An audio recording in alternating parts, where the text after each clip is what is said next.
Padres game took 3:57. Yep. Yankees game took 3:21. Neither of them played a bottom of the ninth.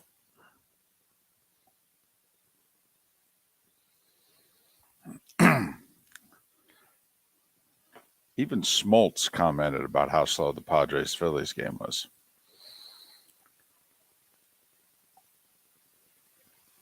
I turned that off in the 7th, 8th after Machado hit the home run to make it 8-4.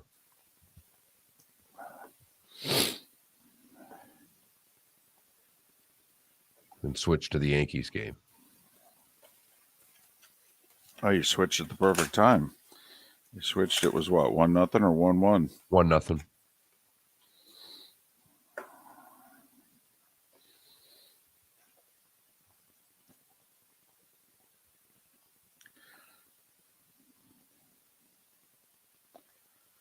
Ooh.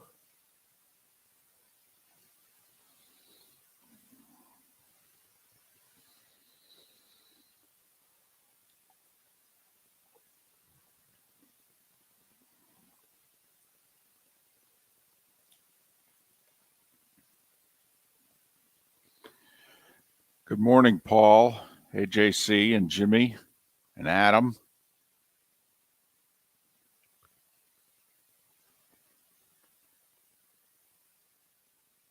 $30. How'd you hit him yesterday? Terribly. Oh. My game is in complete disarray. Like I want to quit. Golf. Here we go.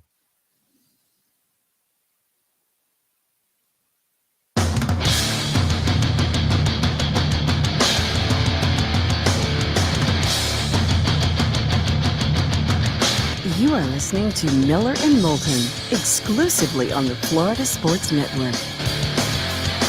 And now, here's Mark Miller and David Moulton. Top of the morning to you. It's a little chilly by our standards, isn't it? Oh, the heck are you? Miller and Moulton on this Thursday edition of the Florida Sports Network, floridasportsnetwork.com. Thanks so much for being with us. It is mid-40s in the northeast part of the state here in Jacksonville. It is what? Upper 50s in the southwest corner of the state? In It the is. 39? It is. You okay? No.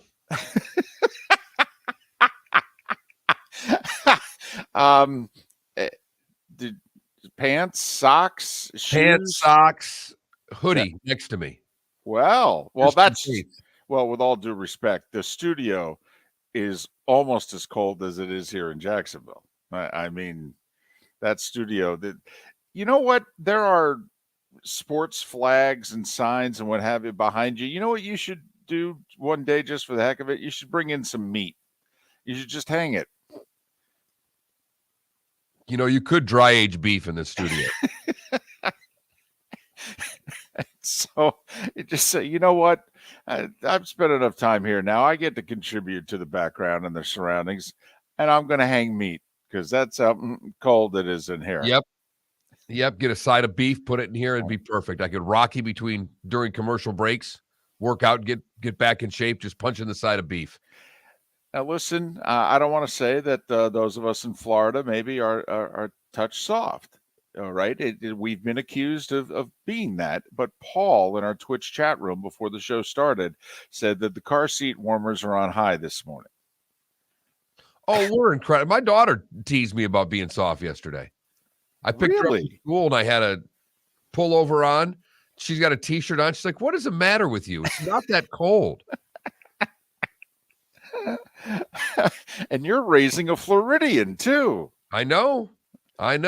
I'm convinced she'll never live here full time. She'll want to be somewhere where it's cold. She always has this desire to go see snow and want to be in snow. And good for you. Knock yourself out. Yeah, that's a kid's thing. She'll outgrow that. But I, at a very young age, wanted to leave. I knew I was leaving Michigan.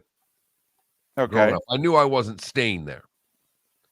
So maybe she has some of that in her as well. That's interesting. I did not have that. I just, I don't know, kind of rolled with the punches, so to speak. I didn't know. I mean, heck, I went to my college sight unseen. I mean, they were foolish enough to accept me. Everybody else was like, yeah, I don't know. We'll think about it. So, and I just kind of wandered, quite frankly, from there, Mark. And believe me, and until my early 30s, it wandered is pretty good description of how I was matriculating through life. So you're the wanderer. Well, I was. All right. I did, in the Northeast, I was wandering. I kind of found myself in Fargo. Okay. Kind of like Lewis and Clark. If not, you were going to freeze to death. So you better have found yourself in Right. Fargo. And that was in July. And there are a few, loyal friends who get up and watch us on Twitch. And so it's another reason why occasionally I mention, those of us in Florida and the temperatures and the car seat warmers and what have you. I mean, 44 degrees, that literally is shorts and t-shirt weather in the upper Midwest. Well, those folks are nuts. For living there and wearing clothes like that in frigid temperatures. Miller and Moulton on this Thursday, and another terrific sports night, and we will get to it in a moment. I have a simple question for you. You are in your early 50s. I am approaching my later 50s. What is the most amount of time you've ever spent at a dentist in one visit? What's the longest amount of time you've ever spent? Oh, I don't know. Probably around an hour or so. I had a little bit of work done in the last couple of years. It took a while, so probably an hour or so. Yeah, I was the Phillies Padres game from yesterday. I spent over 3 hours at a dentist yesterday. Oh, I'd rather be outside in cold weather.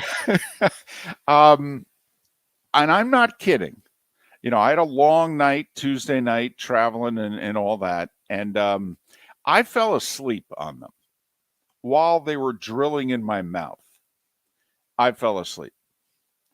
That's how A, tired I was, and B, how long I was there. It's impressive you can fall asleep in a dentist chair. There are not many people. My mother used to fall asleep when she was getting her teeth cleaned, and they always marveled at the fact that she would fall asleep because I don't particularly enjoy going to the dentist. Those noises drive me a little nuts. It's not the worst thing in the world. It's not like being on a high building for me, but it's not my favorite thing. And most people have a little bit of a fear of the dentist. So to fall asleep in a dental chair, you must have been the patient of the week. And I've never had a fear of the dentist. My late grandmother, my mom's mom, who lived to be 95, who was maybe the toughest person that I know, terrified of the dentist, though. It was the one thing that got my late grandmother to cower in the corner was the thought of going to the dentist. Don't know what it was.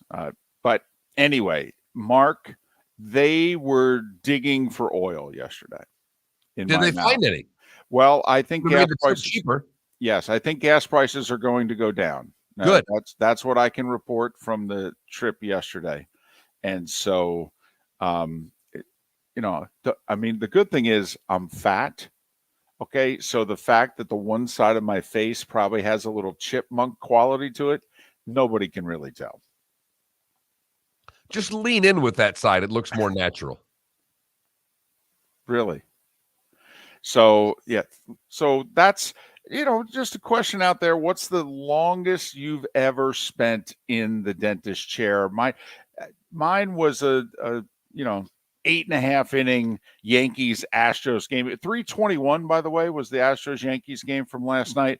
And to the minute, that was about it. That was the visit. Yeah. Mm-hmm. It's funny. He kept saying, you shouldn't feel this. And I kept looking right at him going, oh, I can feel it. He's like, are you kidding? I'm like, no. And so, I mean, man, it was like an episode of MASH. I mean, Hawkeye just kept reaching back for another shot. Boom. I don't know what they did, but I hope it works. But a little over 3 hours at the dentist yesterday. So that's our not our poll question, but that's just our text question. Text in your longest dental experience. 21,000 is the number. FSN radio is the keyword if you've never texted before, but you can text in your dental experience to compare with David's, and we'll today. I'm just curious. Has anybody else ever shown up and then 3 hours later they're like, okay, you can leave now. We're done looking for oil. Paul in our Twitch chat room, were you buying a car at the same time? Right. That's all. I not kidding. You know me. I'm a jerk. I looked right at them when they were done and they said, okay, you can go home. And I said, good. Are my groceries ready? Wow, you're something, because you gave me the background on this. And for everybody else, they wanted to make several appointments. And David looked at him and said, I'll go somewhere else if we can't do this all in one day. So now that they did it all in one day, now that they got it all done, and now all he can do is complain about how long it took because he had to have it done in one day. I'm telling you, Moulton, I'm not on your side of it. I'm on the dentist's side here. I want you to know that. 2 for the record. So I went and they said, oh, we need to make 5 appointments. I looked right at him. I go, I'm home 2 days a week for the next 3 months. We can't make 5 appointments. All right. I'm giving you 2 appointments. That's it. 2 appointments. Figure it out. And so, so apparently this was like a 3-for-1.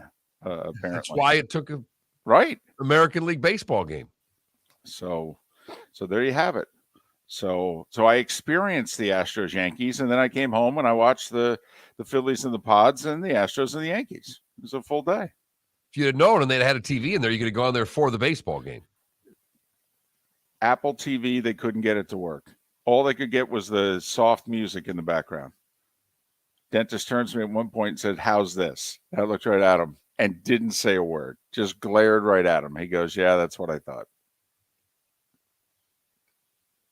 There is a dentist rush hour though, and I think it's like 3:00. Yeah, no, I was early, right after the show. Nothing like doing the show and then racing to dig for oil. So I go back in 3 weeks, and I'm going to walk in. I'm going to go, just so you know, 3 hours, 21 minutes. That's it. You start the timer, and then I walk out the door.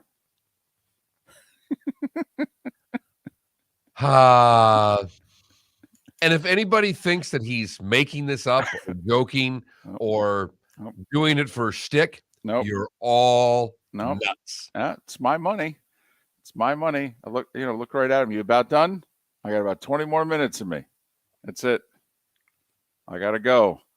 All right. There's a Law and Order or Blue Bloods on. I got to go home. You wonder why these dentists drink. No, I don't at all. I don't at all put up with yahoos like me. Believable. Miller and Moulton on this Thursday. We have we're putting the Florida in the Florida Sports Network today. Good. But Bucks and the Dolphins and Gators, Canes, Knowles, Knights, Bulls. Oh my! We're if it's a Florida football team, baby, we got you covered today. So, and we'll clean your teeth too. Well, think about it. In most markets we're on 3 hours, and in Southwest Florida, special for you, we'll clean the teeth. We'll do 4.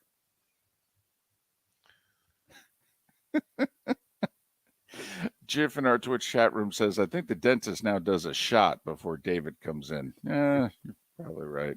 It's possible. And don't forget, we have Thursday night football to talk about too. Oh, man. The Saints and the Cardinals. What a game that should be.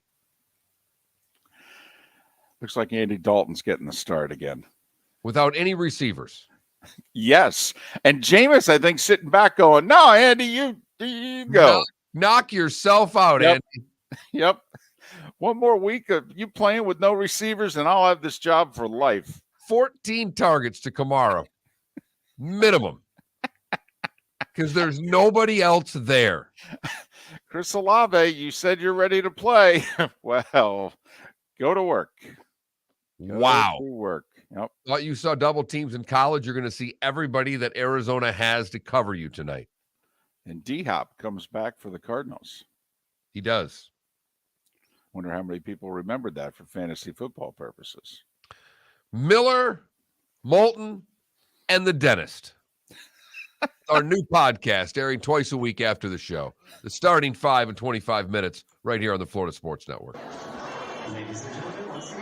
Yeah. Hi. Excuse me. Hey, the line starts back here. Ma'am, if your party's not here, you're going to have to go around again. If you had the opportunity to avoid all this, wouldn't you? Salt Live is the official transportation provider of the Miller and Moulton Morning Show, making your trip to and from the airport seamless and stress-free. Salt Live is supported with the help of local partners like the Bayfront Inn. Gather your family and friends and enjoy a leisurely day on the water with a pontoon or deck boat. If you prefer to explore the waterways without a motor, the Bayfront has canoes, standboards, and kayaks. At the end of your journey, enjoy lunch or dinner at the Bamboo Tropical Bar and Grill. The Bayfront Inn, something for everyone on 5th Avenue in downtown Naples. BayfrontInNaples.com. When you need a ride, book with Salt Live Transportation, 308-8686, or book on saltlivetransportation.com. Mark Miller for SWFL Golf Carts or online, flgolfcarts.com. If you're looking for a golf cart, an e-bike, or an e-motorcycle, go visit Alex and the gang at SWFL Golf Carts. flgolfcarts.com online. Check out their whole inventory. If you're looking for a custom cart, they can take care of you. 2-seater, 4-seater, 6-seater, they've got you covered. E-bikes, nobody better for value and service.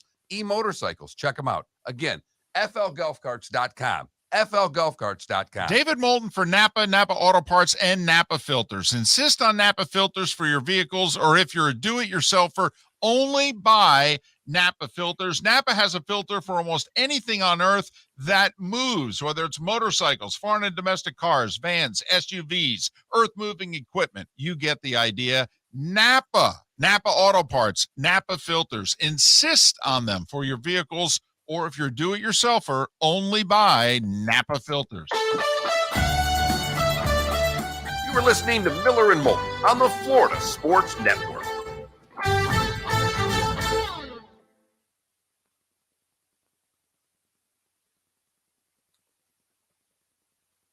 All right, you're right on Lieutenant Dish, Paul.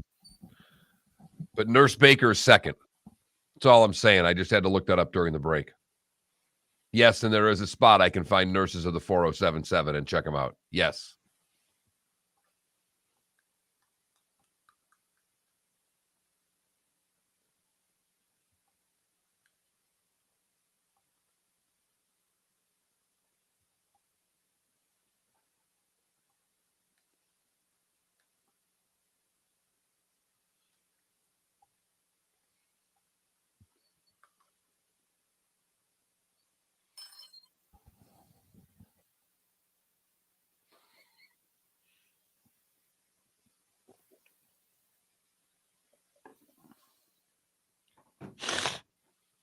I forget who it was right as the show was starting. I think it was Behind who asked. I miss the crew at Fox. I really have realized how much I liked, and I don't mean just like Aaron and Tom Rinaldi. We had a great crew. We spent a lot of time together before and after games. I miss them. The travel's a lot easier now, just doing 2 games a week than 3. A lot easier. I don't know if Mark's noticed because, he's sick and tired of me after all these years, but I've actually had people say that I sound better this year than the last couple on the road. It was exhausting, that schedule the last 4 years. I don't know. It wasn't until this year that you fell asleep through 2 segments. But see? I mean, so much for the less travel and less work.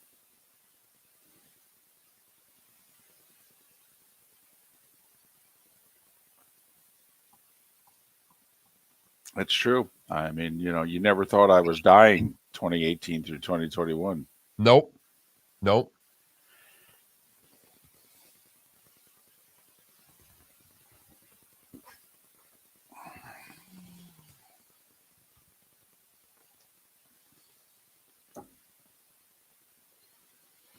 Wife went out.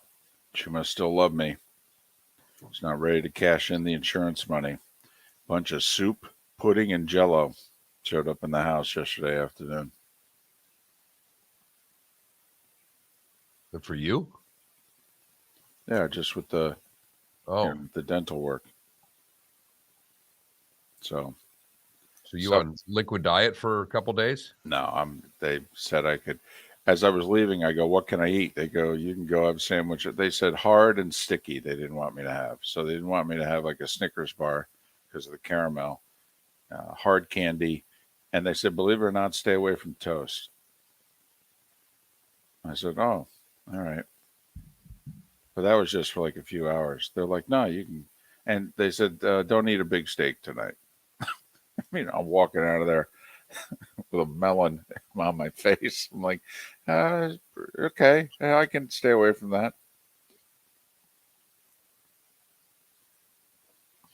I have, Paul.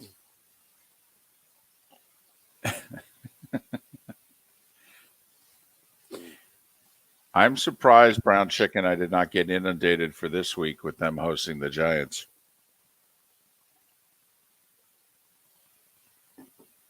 Jags are going to win, too.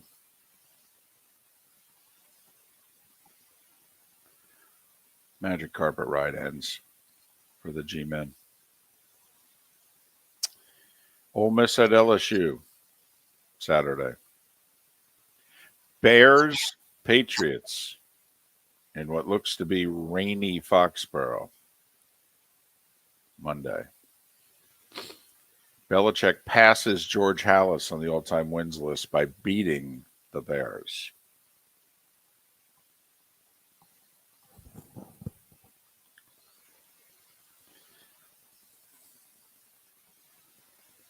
Seconds. Not that anybody cares, but all-time wins list. Would you count playoff wins or no? I would. That's what the NFL does. Here we go. Their wins.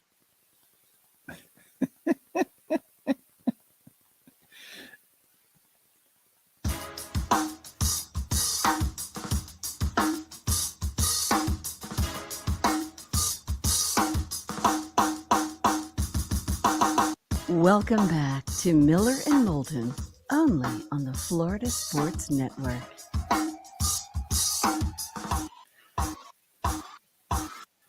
"21 minutes past the hour, top of the morning to you. Miller and Moulton, Florida Sports Network, floridasportsnetwork.com. Good show lined up for you. Matt Cannata next hour. We'll talk Dolphins and the rest of the NFL. Roy Cummings with his weekly appearance at 8 o'clock on Thursdays to talk the Bucs. And, little this, little that. I mean, that's what we do. Matt Baker, Tampa Bay Times, talk the whole college football scene. He's an AP top 25 voter. Mark, going to start by asking him your question. Just what if this week, last week was, like our first week doing a poll? Is Matt a Heisman voter as well? I don't know. I don't think so. Not that has the same luster as it once did. Just curious because Matt's, well, I love the AP because everybody's votes published now. So you can see what people are voting. And I like the transparency of it. And Matt changes his vote week to week. He votes more similarly to how I would vote in a poll. You're correct. He's an AP top 25 and Heisman voter.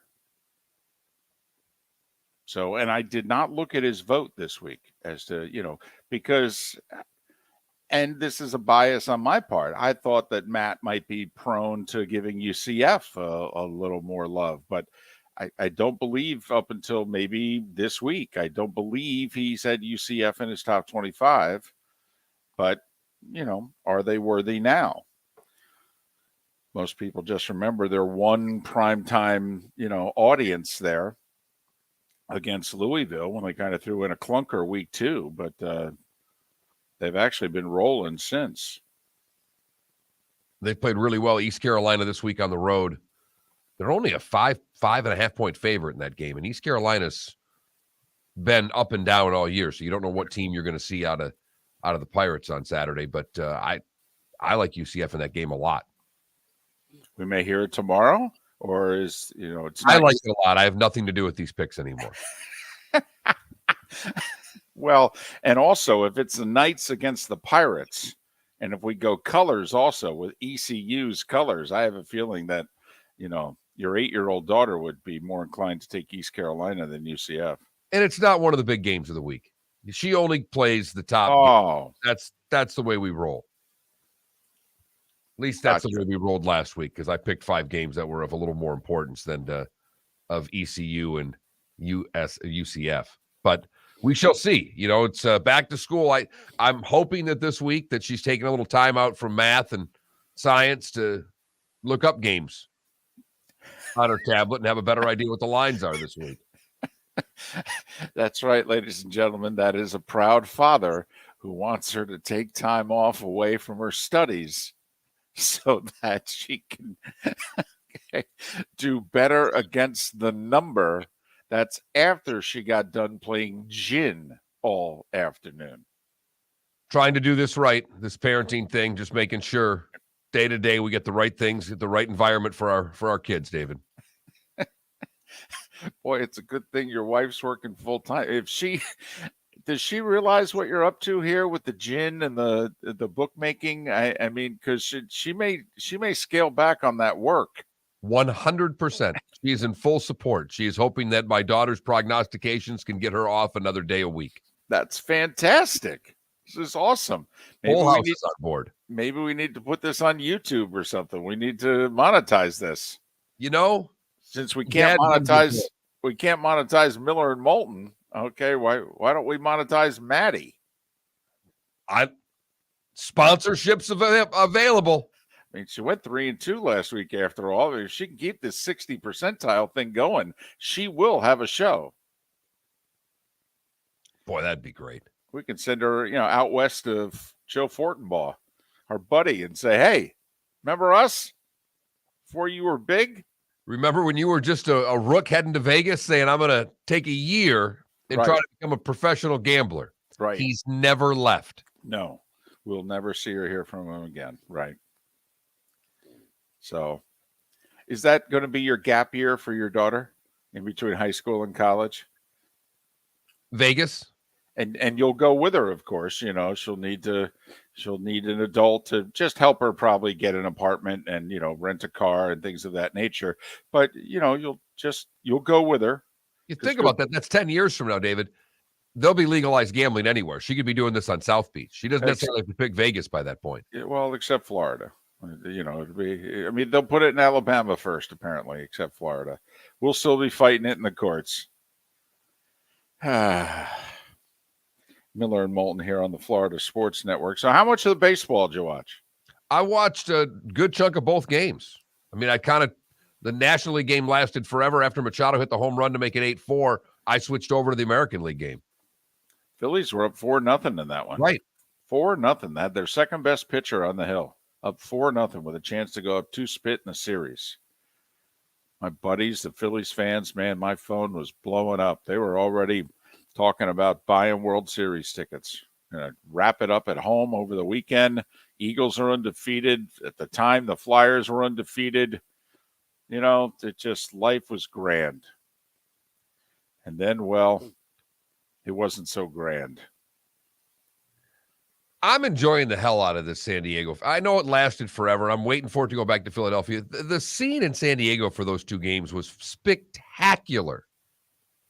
Yeah, they were still in it down 4-0. They're like, come on, let's go. We got time. Well, they got nothing else. No, I know. And Philadelphia is going to be just nuts. Yes. Do you see Schwarber's comments? And we all get caught up in the moment. But, think about who Kyle Schwarber's played for. He's played for the Red Sox. Played for the Cubs. When they won the World Series, he played for the Cubs. He said the atmosphere for games 3 and 4 of the division series against the Braves, he goes, by far, best atmospheres I've ever played in. He said, and the fans were on every pitch, the whole deal. He goes, without question. And I was like, wow. Damn. I know it's a little bit of in the moment. But he's not wrong in that they were in every pitch and that hey, this is going to be fun. Yeah, it's why I'm enjoying it. It's why I'm fine with it being Padres Phillies. I'm fine. We got form on one side, we got chaos on the other. To me, it's like two brackets in the NCAA tournament. They're going to meet in the Final Four. We'll get a big boy, a 1 or a 2 seed coming from the one side, and then who the heck knows? Get anywhere from a 6 to 11 emerge on the other side. Who Somehow cares? George Washington's going to come out of the National League. Exactly. And they probably get whacked when they go to the World Series. It probably ends there. But that's okay. Nothing wrong with that. I mean, heck, the Rays have made the World Series twice. What do you think the rest of the country has said the 2 times the Rays made the World Series? And both of these teams in San Diego and Philadelphia are spending money. They're smaller market teams spending like big market teams. Not Philadelphia, of course, but San Diego's spending like they're San Diego paid the tax. Yeah, they're one of the 6 teams. By the way, I was wrong yesterday. Houston's not paying the tax. Houston kept it under the tax. So only 3 of the 4 that are left are paying the tax. Yeah, for whatever that's worth. But I was wrong. Wanted to correct that.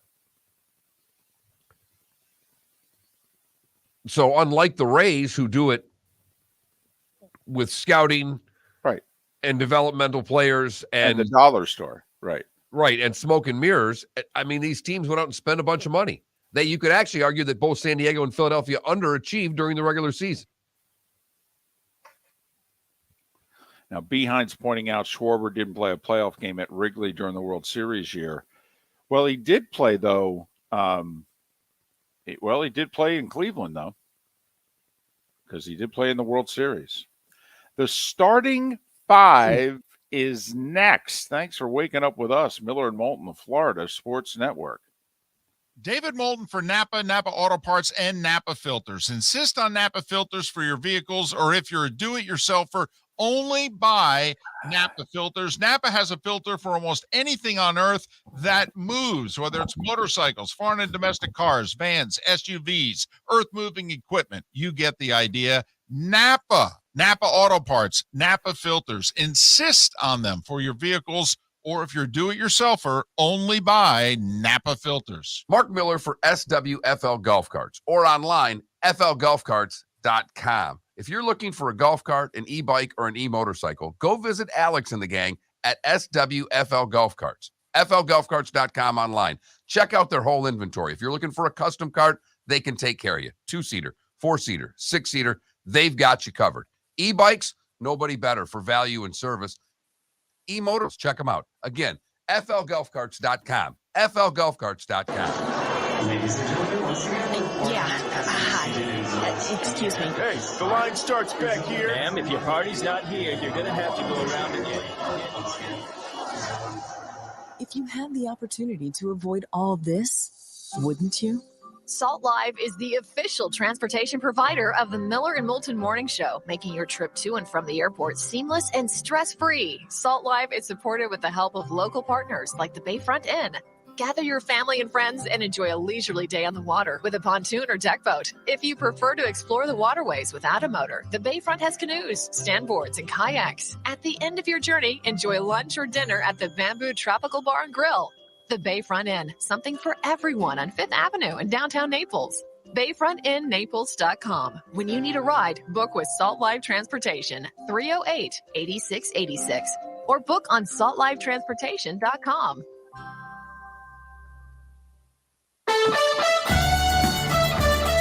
You were listening to Miller and Moulton on the Florida Sports Network.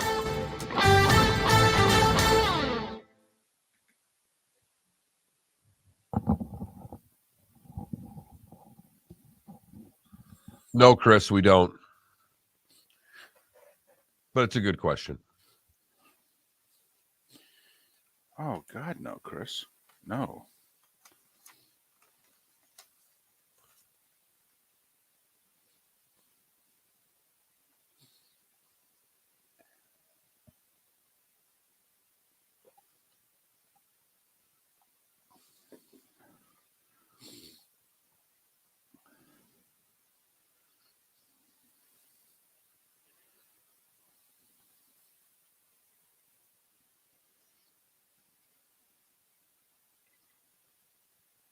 Wouldn't it be something if the Padres won the World Series and the Bills won the Super Bowl? The two cities who do not have a major sports championship. If you don't count, like I think they both won an AFL title pre-Super Bowl.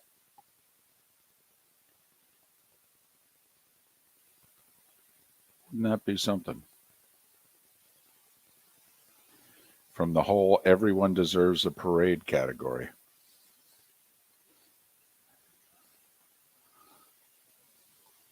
And if that's the case, then I'm going to start betting like Houston, Creighton, somebody in college basketball. If we're going to have one of those years.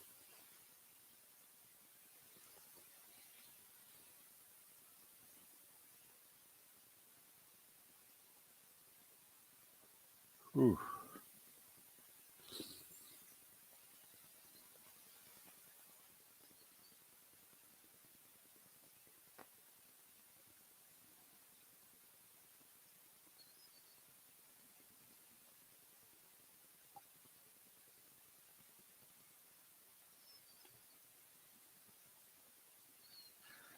Mark, did you stick around? Just play Gonzaga.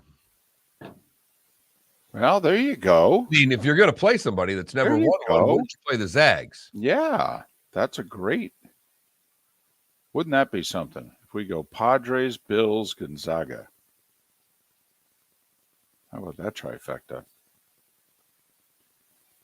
Did you stick around with the Padres Phillies game long enough for them to put the Tony Gwynn graphic up on the screen? Yes.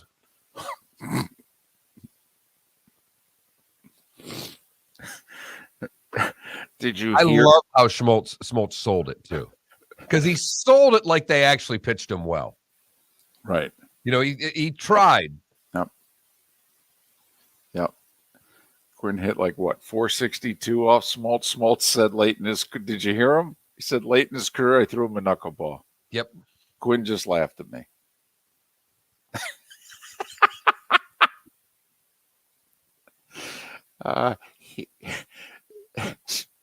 Then Schmaltz incredulously said, we only struck him out 3 times. 3 times, that's it. Combined.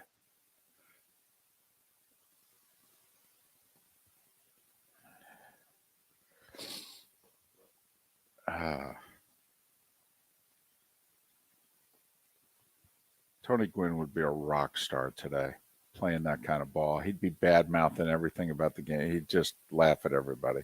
Take your shift and shove it up your ass. I'll hit it where you're not standing. Rest in peace. I know. Less than a minute.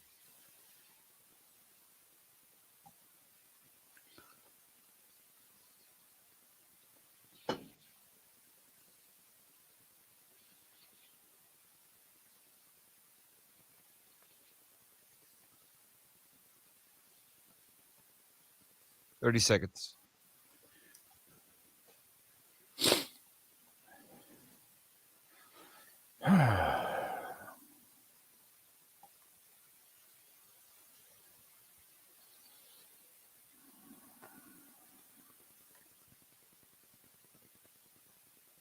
$10 seconds.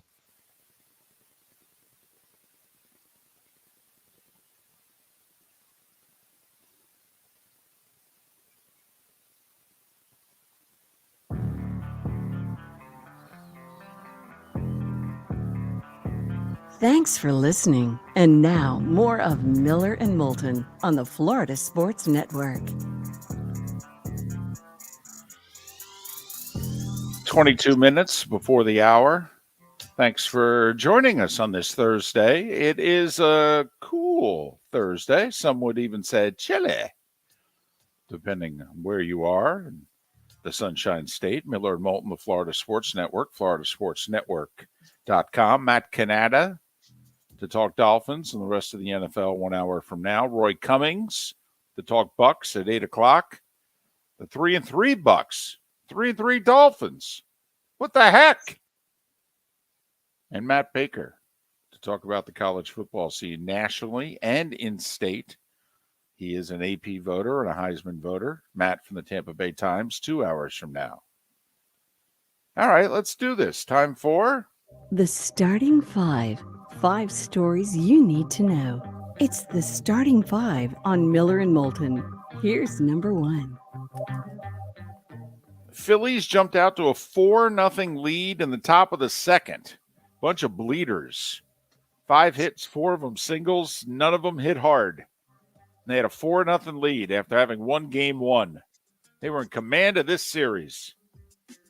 And the Padres said, okay, all right, enough already. Drury and Bell had back-to-back homers in the second to get them on the board. And, well, Brandon Drury and Josh Bell combined for 5 hits, 5 RBIs. And speaking of 5, Padres scored 5 in the 5th. Machado added a homer late. 8-5 San Diego over Philadelphia. Series tied at 1. The game ended minutes ago. It took 3 hours and 57 minutes, and that's without a bottom of the 9th. Then the Yankees played, and believe it or not, they sped up the pace. I don't know, pitcher's duel? Verlander got out of early trouble, Mark. He was vulnerable early. We talked about it yesterday, David. If you're going to get to Justin Verlander, you need to do it early, and they threatened, but couldn't put a big number on the board, and Verlander settled down and then pitched very well. I will say it did appear as if Verlander's strike zone was a little bigger than the Yankees pitcher's strike zone. You know, if we had one universal strike zone where it beeped maybe once for a strike and beeped twice for a ball. Or didn't beep for a ball. Whatever. You wouldn't have this ever. Right. I'm just saying it appeared as if the future Hall of Famer got the inside corner. He got the inside corner. He got the top part of the zone. He got the outside corner. He got the whole damn zone. Like I said, did you see the number of Yankees that were turning around at the home plate umpire after they struck out one of the 11 times that they struck out against Verlander with not so nice look? It is one of the things I do enjoy about the postseason is that the umpires give you quite a bit more leeway. They won't give the manager leeway to argue balls and strikes, but they give the batter at least the opportunity to give them a dirty look without throwing them out of the game. Matt Carpenter, when he struck out looking in a key spot early when Verlander was on the ropes. Now, the fact that Matt Carpenter's in the Yankees lineup, I mean, you know, and Josh Donaldson is as well. I mean, all you Brian Cashman defenders, really, just take a look at that lineup yesterday.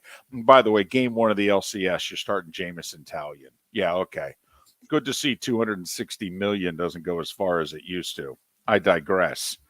But Carpenter just turned around and yelled at the home plate umpire, "No!" after he got called out on a 3-2 fastball that was not a strike. Little inside, a little bit, just a little bit. Kind of like Goodfellas. A little bit. Not, a little bit. It was 1-1 in the 6th. Gurriel and McCormick, they didn't go back-to-back, but they each homered in the 6th, put Houston in front 3-1. Houston out-homered the Yankees 3-2 and beat them 4-2. Verlander with 11 strikeouts and getting the win, his first playoff win in 3 years. Game took 3 hours, 21 minutes, by the way. No bottom of the 9th in that one either. So Houston's up 1-0 in that series. And no really big innings. Oh, no. I mean, the 4 home runs. Yeah, the 2 solo homers in the 6th. I mean, if you can't, for the Astros, right. That's right. That was the only crooked number on the board. But 2 solo home runs. It's not like 5 hits combined to put in 2 runs, if you know what I mean. Right. At least in the San Diego-Philadelphia game, you had a 4 spot, a 2 spot, a 5 spot. Right. Mm-hmm. NBA last night, the Heat lost at home to the Bulls. What the? Come on, boys. Got to do better than that, although DeMar DeRozan, 37 points. He was pretty darn good. Jimmy Butler, 24. Tyler Hero, 23 in the 116-108 defeat. Mark, this Paolo Banchero kid for Orlando, his debut was LeBron-esque. In fact, not just LeBron-esque, because he had 25, 5, and 5. There are only 2 players in their debut who have ever done that. LeBron's one. The other one's Kareem Abdul-Jabbar. Just saying. You mean the guys that are 1 and 2 on the all-time scoring list? Right. 27 points, 9 rebounds to go with those more than 5 assists. But Orlando lost late, a good one in Detroit, but the Pistons got 24 from Bogdanovich and Cade Cunningham with 18 points, 10 assists. 113-109, Pistons over the Magic. New Orleans looked pretty good last night. This just in. Brandon Ingram with 28, Zion with 25. They led by 18 after the first quarter in Brooklyn. They won 130-108. KD did have 32 for the Nets. Memphis and the Knicks. Felipe, you were right. You picked the better game. I said TNT made a mistake showing the Knicks and Memphis as the early game of their doubleheader. Felipe said, no, man, Ja Morant. This is the game. I nominated New Orleans, Brooklyn. That wasn't much of a game. Meanwhile, Memphis and New York went overtime. Grizz winner 115-112. Knicks came from 15 down at the half, but still lost. Donovan Mitchell, 31 in his Cavs debut, but Toronto beat him 108-105. By the way, everybody's talking about Utah. It's going to be the worst team in the league. They're really tanking for this 7-3 phenom. Right. And don't get me wrong, they are. But you know who else is tanking? Popovich and the Spurs. He's got like 5 guys on his team who can't like legally drink. I mean, seriously, like he, I think, has to be the one that gets rental cars for everybody on the team. I mean, that's how young and in transition the Spurs are. Nobody's talking about it. Charlotte went into San Antonio and whooped them by 27 in the season opener, 129-102. Washington beat Indiana 114-107. I mentioned Utah. They were up 22 at the half against Denver. So much for the Nuggets being title contenders. They ain't ready yet. 123-102 Utah, a winner in the opener. Rudy Gobert had a very impressive opener for Minnesota, 23 points, 16 rebounds. T-Wolves over OKC, 115-108. Atlanta by 10 over Houston, 117-107. Portland and Sacramento, 115-108. And Phoenix came from 22 down in the second quarter and beat Dallas 107-105. NHL last night. Carter Verhaeghe with 2 goals for the Panthers, who beat the Flyers. Philly finally losing this year, 4-3, the final. 4-3, by the way, Mark, was the official score in the NHL last night. Magic numbers last night. Yep. Panthers over the Flyers in regulation, 4-3. The other 2 games both went overtime, 4-3 finals. Winnipeg over Colorado. Neil Pionk with the game winner. And St. Louis over Seattle. Justin Falk, the game winner. Both 4-3 in OT. Tua came out yesterday and said, oh, yeah, I lost consciousness when that Bengals game. Oh, yeah. Oh. Yeah. He goes, now, I remember the ride to the hospital and, everything after that I remember. But, I don't remember the hit. And there's about an hour there I can't quite account for. But I'm good to go. I'm ready. Let's go. I mean, he did everything but say, let's ride, which is, those might as well be a dirty word. He might not have been allowed to play if he said that. People are making a lot about Brady's tantrum on the sideline. And by the way, did you hear what Brady was saying? All right. He was actually Brady was saying, you guys are much better than this. Okay. That was kind of his tongue lashing on the sidelines. I left my wife for this. So have you seen her? An entire world stared at her for a minute and a half during the Olympics, and I'm with you guys who can't block. TJ Watt is not even out there. So one of the guys getting yelled at was center Robert Haney. So he was asked yesterday by the Bucks beat writers, Roy Cummings being one of them, hey, what do you think about Brady chewing you out there? And Haney goes, I thought it was great. He goes, nobody's a better leader than Tom Brady. He goes, by the way, he was right with what he was saying.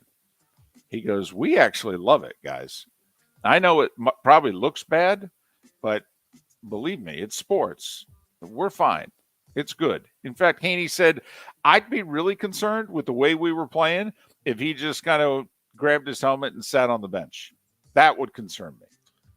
I love it because we got a text at some point late yesterday that said, if I can tell you one thing for sure, if I was a Tampa Bay offensive lineman getting screamed at by Tom Brady would have his own temporary face tattoo. Right. Okay. Once again, Blaine Gabbert is plan B. Okay. You tell me what Brady can't say to them. He's Tom Brady. That may not impress many of you anymore. You're like sick of him. Trust me, that carries a lot of weight in the National Football League. Tom Brady. 7 rings. Hello. Nathaniel Hackett and Melvin Gordon said they talked it out.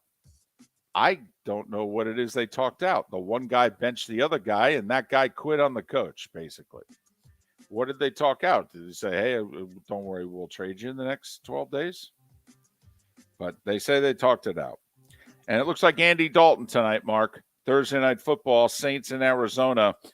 But no Michael Thomas, no Jarvis Landry, and no Marshawn Lattimore for the Saints. Okay. Yeah. Mm-hmm. And D-Hop back for Arizona. They're at a 2.5-point favorite. Yes. Marquise Brown, by the way, going to miss at least a month for the Cardinals with a left foot injury. Are they going to activate Robbie Anderson tonight? I had read yesterday that they were. I had not seen anything since then. They do have a numbers problem at receiver. That would be fascinating. I mean, you could literally tell them at the line, as they're breaking the huddle, you could just say down and in, run a go. You could just tell them what the plays are. I mean, you really could. Probably be out there for 20 snaps or so. Charlie Trippy passed away yesterday at 100. Arguably the best Georgia football player ever. Okay, now, I mean, we all say it's Herschel. But he was the most versatile. He is the only college football Hall of Famer to have 1,000 yards rushing, receiving, and passing in his career. He grew up in the coal mining town of Pittston, Pennsylvania, which is also the home to Jimmy Cephalo. Mark, he finished second in the 46 Heisman to Glenn Davis from Army. That's after he served in the military and missed most of 2 seasons in 44 and 45 with Georgia. He then would be the number 1 overall pick in the NFL draft. He led the Chicago Cardinals to a world championship. That's the Cardinals' only championship. Chicago, St. Louis, or Arizona. Charlie Trippy passed away yesterday at 100. And they don't know why 18-year-old Sam Westmoreland died, Mississippi State freshman who was going to turn 19 tomorrow. No cause given. What a loss there for the Bulldogs. App State pulled away from Georgia State late and beat them 42-17. And you got 2 college football games tonight. Virginia, Georgia Tech, Troy, South Alabama. That's if you don't want to watch Thursday Night Football. And just a reminder, this guy named Bud Elliott that comes on the show likes Troy a lot. And they're getting 3 at South Alabama. So there. And that was the starting 5 every weekday morning at this time on Miller and Moulton. Look up Charlie Trippy if you don't know anything about him. A fascinating life and career. Could have played pro baseball also, but chose football. In the 40s, when baseball was the sport and football was not. Right. Not even close. Right. But Miller and Moulton, one of the stories that I thought you would have in there, I'd like to talk about when we come back on a little bit greater scale, because something happened at the end of the Tennessee-Alabama game that I'm actually surprised hasn't happened more, and it's why they don't want fans rushing on the field, and it doesn't take any blame away from what happened. But Alabama's got a little situation that they're going to have to deal with. We'll talk about it on the other side. Miller and Moulton, thank you for listening right here on the Florida Sports Network. Mark Miller for SWFL Golf Carts or online, flgolfcarts.com. If you're looking Good for a one. golf cart, an e-bike, or an e-motorcycle, go visit Alex and the gang at SWFL Golf Carts. FLGolfCarts.com online. Check out their whole inventory. If you're looking for a custom cart, they can take care of you. 2-seater, 4-seater, 6-seater, they've got you covered. E-bikes, nobody better for value and service. E-motorcycles, check them out. Again, FLGolfCarts.com. FLGolfCarts.com. Yeah. Hi. Excuse me. Hey, the line starts back here. Ma'am, if your party's not here, you're gonna have to go around and get it. If you had the opportunity to avoid all this, wouldn't you? Salt Live is the official transportation provider of the Miller and Moulton Morning Show, making your trip to and from the airport seamless and stress-free. Salt Live is supported with the help of local partners like the Bayfront Inn. Gather your family and friends and enjoy a leisurely day on the water with a pontoon or deck boat. If you prefer to explore the waterways without a motor, the Bayfront has canoes, standboards, and kayaks. At the end of your journey, enjoy lunch or dinner at the Bamboo Tropical Bar and Grill. The Bayfront Inn, something for everyone on 5th Avenue in downtown Naples. BayfrontInNaples.com. When you need a ride, book with Salt Life Transportation, 308-8686, or book on saltlifetransportation.com.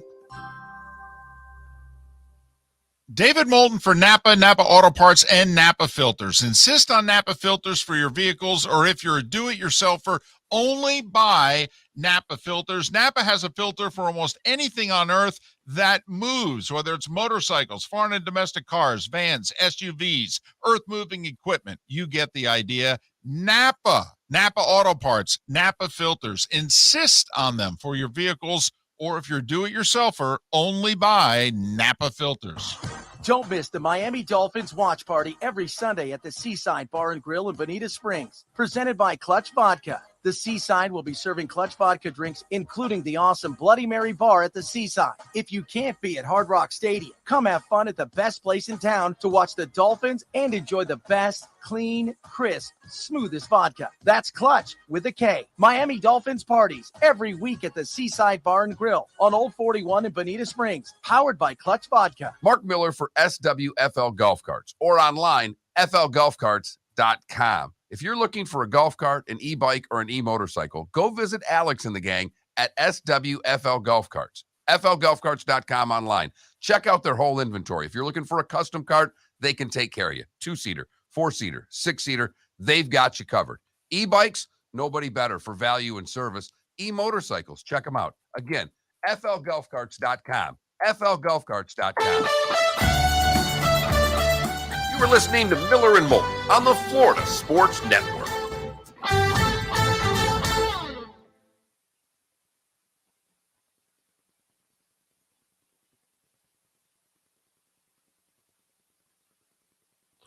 So, Felipe, you're a movie freak. Have you seen Bullet Train? I just laughed with all the stars they had in it and made its way to on demand pretty damn quickly. Oh, yeah. It looks like garbage. It looks like hot garbage to me. Yeah, it looks like garbage. But that's the thing nowadays, you know.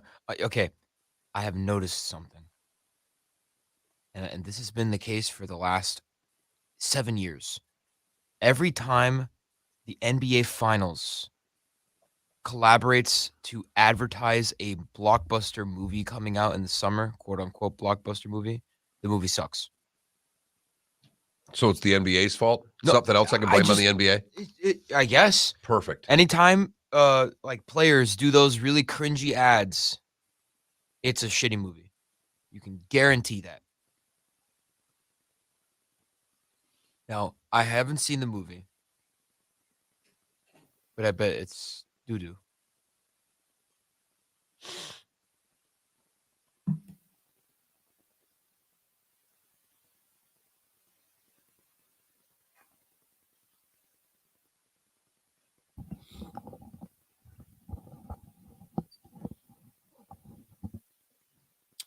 Wow, KW. He played for the Chicago Cardinals in 47 and beyond.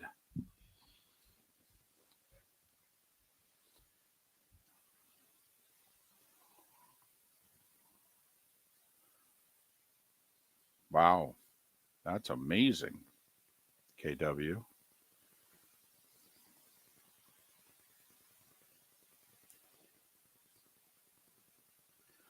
KW, that baseball team you're talking about was the Kansas City Royals in 2014 and 15.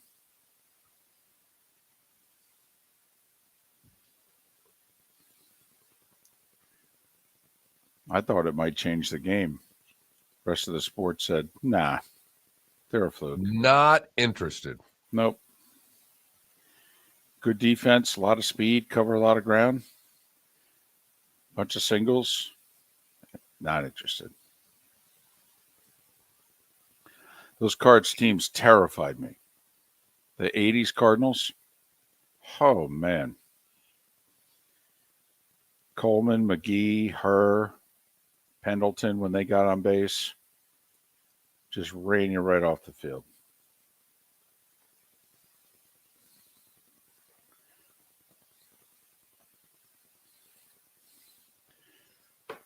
Philly, what were you spot on about? Bullet Train, the movie. Gotcha. I just asked him. It looked like hot garbage, and it's already on demand, which made me think that it was. And he is a movie guy, but he hadn't seen it. And he just said every time the NBA advertises a big movie, it's usually a bomb. And I told him that's something else I can blame the NBA for, which makes me happy. Yep. Anytime they advertise a big movie during the NBA Finals, get the stars to feature in cringy commercials. It's because the movie is cringe. The first review I saw from The Rock's new movie was a bad review. Oh, Black Adam? Yeah. Yeah, it also looks like doo-doo. Hot doo-doo. Garbage. Let's make good movies again, huh? Please? Hollywood? Anyone? At least they make good TV shows. Let's come back to sports radio. They're remaking Twister. I didn't like the first one.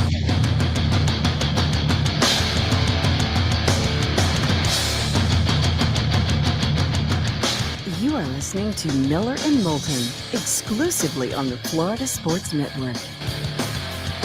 And now, here's Mark Miller and David Moulton.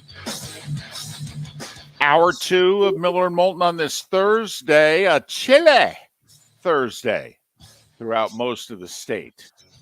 Up the West Coast, over to Jacksonville, mid-40s in Jacksonville and Lake City. Still in the 50s. Up and down the West Coast of Florida. What in the wide world of sports is this? We didn't sign up for this. In October? All I know is it better end soon. It will. It will. Normal. This isn't even summer junior. This is full on fall. This is very late December into January Florida weather here. This is just giving us a little jolt, little combo. Boom! Now go back to your corner and get ready. You know what, though? Fool me once, that old adage, because yesterday they got me walking outside. This morning I was ready for Mother Nature. Pants, socks, a hoodie. Parka.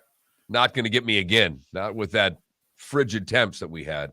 Brought the hoodie to work, ladies and gentlemen. Brought the hoodie to work, but in full disclosure, it's 12 below in the studio. It's unbelievable. I'm not the only one in the studio with a hoodie this morning.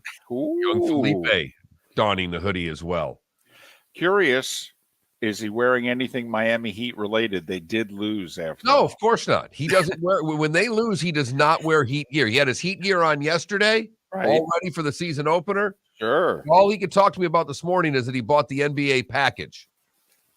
Oh, because watching the Heat game wasn't good enough for him last night because they were getting beat by the Bulls. By the way, Felipe, how much is the NBA package? It's either $130. Well, there's two. You can either get one for $100 that has ads, or one for $130 that doesn't have ads, and you can use it on multiple devices. Huh. So we chose the better one, and it's $20 a month. And I'm splitting it with a friend, so it's $10 a month for me. And it was my first night with NBA League Pass, and it won't be my last. I'll It was never the ask greatest him. thing ever. Do you know what the can of worms you open up with that? I asked him, how much is it? It Right. really 130. That was the answer. That was the answer. That's so, but I'll never do that again, Mark. My bad. That's on me. Speaking of things people will never do again, and maybe they will, and maybe this will happen often, but Jermaine Burton was caught on video. He is a wide receiver for the Alabama Crimson Tide. and he was caught on video. For now. Yes, he was caught on video striking a University of Tennessee student. Woman. Yeah. In the aftermath, the celebration, the Tennessee fans are rushing the field, and he just decides to take a swipe at her. And there's no two ways about it. I've watched the video 78 different times, trying to figure out, did she bump him first? Did she do anything? And she didn't. No, she just happened to be in his area code, and he was angry at losing, and so he punched her in the side of the head. That's pretty much it, right? Yeah. Is that our opening and closing statement before the pretty jury? much. And it wasn't, regardless, it wasn't like a haymaker. It was a shove punch. It didn't even look, there's two different videos. It didn't look like it hurt her, but that's not really the point. And coming off of the field, he struck a woman. Correct. Someone from the SEC office, while not exonerating him, but did then say, this is why we don't want these, fans rushing the field. And this is why we fine schools when this happens. I do want to point out, it is the first time they've rushed the field in Knoxville since 1998. Hey, at least I haven't found out now, but TCU pulled off a pretty damn big comeback against Oklahoma State. Yes. Their fans rushed the field. I have not yet heard of any instances of Oklahoma State players punching TCU fans. Right. And don't get me wrong, it gets crazy down there. I mean, Saban had 4 state troopers surrounding him, and he needed them. Yes, he did. And last year when A&M upset Alabama, there was a situation in which one of the fans got bumped and ended up like invading Saban's space as he's walking off the field, and she crashed into Saban, and one of the state troopers basically grabbed her by the back of the neck and threw her to the ground. These things, and this has happened damn near every time Alabama loses, they rush the field. Well, and when I was a freshman in college, Michigan State beat Michigan. I was a student at Michigan State. And all of a sudden, we had seats not too far back. And all of a sudden, people started rushing the field. And me and my 2 buddies were like, what the hell? Let's rush the field. And we got out there, and you're jumping around. And then we all looked at one another and went, what the hell are we doing out here? And how are we going to get out? Because there's, people keep coming, and it's not easy. I can't imagine just for the players to find the tunnel. It's not easy. And I remember the cheerleaders started making a beeline out. So, we'll follow the cheerleaders. And damned if somebody, and, I've told this story before, damned if I felt a hand hit my side. And this guy decided he was going to grab a handful of buttocks of a cheerleader. Cheerleader thought it was me. She turned around and cold cocked me. I never touched her. I took the hit and just looked at her and said, it wasn't me. And she looked at me and said, it wasn't me. You need to apologize. I said, I'm serious. It wasn't me. And she finally said, I'm sorry. And I said, okay. And then we followed the cheerleaders up. But you can't get off the field. Once you're out there, you're stuck. And I can see where players would be defensive of getting bumped into, but that's not the case for this guy. Alabama's aware of it. They released the old statement saying, yes, we're aware of it. We're reviewing. Right. Which I have to admit, Mark, you watched it how many times? 3, 4? At least this morning. Okay. Do you need to review it any further? Nope. Okay. Would you be ready to render your verdict? Yes. Okay. What would your verdict be concerning this, and I'm going to use this phrase loosely, student athlete? I'm not kicking him off the team, but really? I don't know when he's playing next. Okay. Because for me, he wouldn't play the rest of the year. I wouldn't take his scholarship away. I wouldn't kick him off the team, but he would not play the rest of the year. And the fact that it was a female student does play into that. I mean, it does. He knew it was a woman. I think so too. And it's a minimum of 3 games. Oh, no. It should be the rest of the season. I got you, but I said it's a minimum of 3 games. That's where I would start. And some of you might kick him off the team. I don't think Saban will, by the way. Saban's got a lot of Bobby Bowden in him. He does. Saban's got a lot of, I looked the parents in the face and said, I will take care of them. And I'm not one to throw the kids, out with the bathwater, so to speak. I'm into giving them a second chance. And he tells many a story about guys who got in trouble and who ended up graduating, in some cases graduating with honors and going on to have, he mentions Muhsin Muhammad when he was at Michigan State, and he went on to have a 12-plus year NFL career, and he's a professional now, well-respected in his community, the whole deal. And Saban goes, I could have thrown him in the trash can. Absolutely could have. Remember who was the defensive lineman that he had like 5-6 years ago, and he might have been Jonathan Allen. He had an impassioned defense of why it is he is not just discarding this lineman, and how we're gonna embrace him. In fact, okay. I mean, don't get me wrong. I don't know when he's going to play again, but I am not just throwing the kid out on the street.